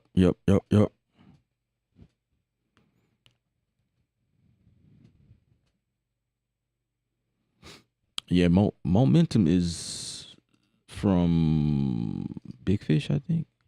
Yeah, Big Fish Audio.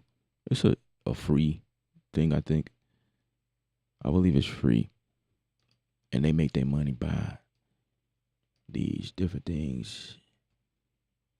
You know, they got a store where you can just grab stuff. Ooh, 129. Jeez. That per expensive, that boy. That's per expensive. Let's see, let's play it again.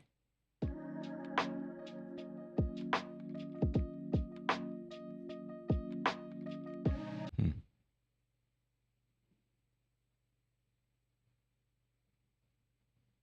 Yeah. I mean, this thing is pretty dope though. Like you can put effects on stuff, like pitch stuff up and down, reverse, stutter, lo-fi, delay, reverb. Then it's got a mixer in here.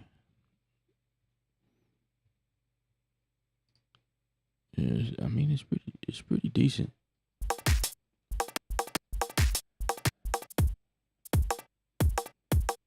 If I wanna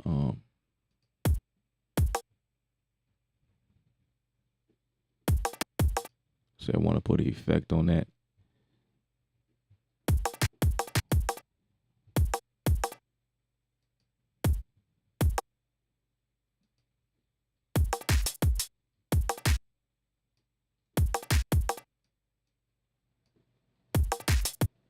Uh, let's see if I can reverse it.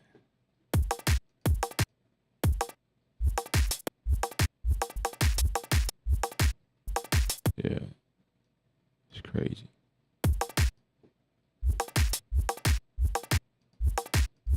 Put another filter on it.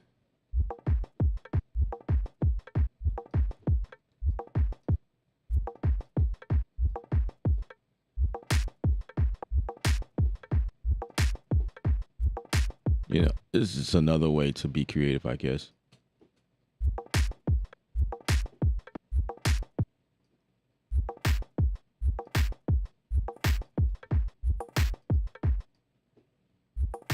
Put a delay.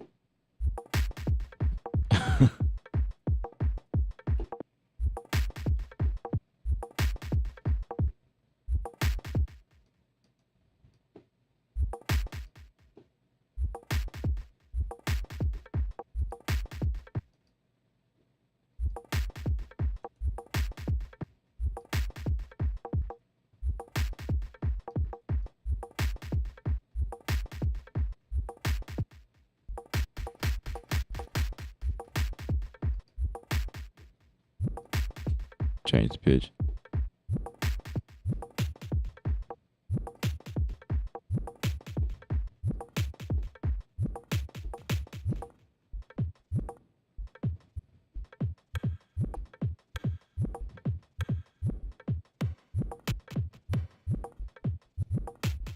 Yeah, I use it. I use it.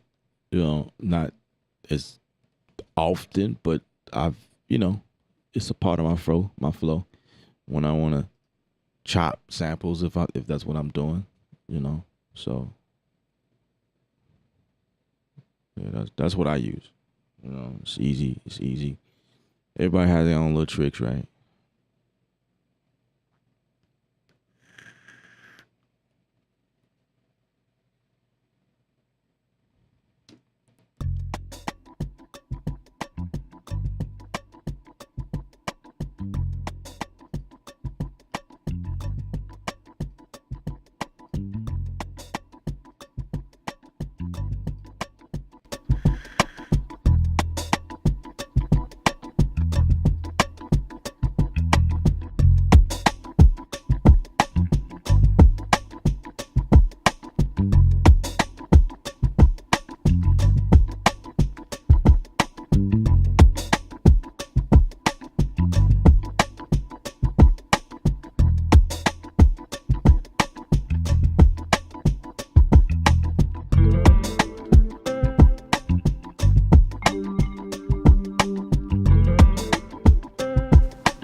Yep. That's it. I hope y'all enjoyed this. This was like our second take, second song. Um, yeah. Any of you guys got any questions?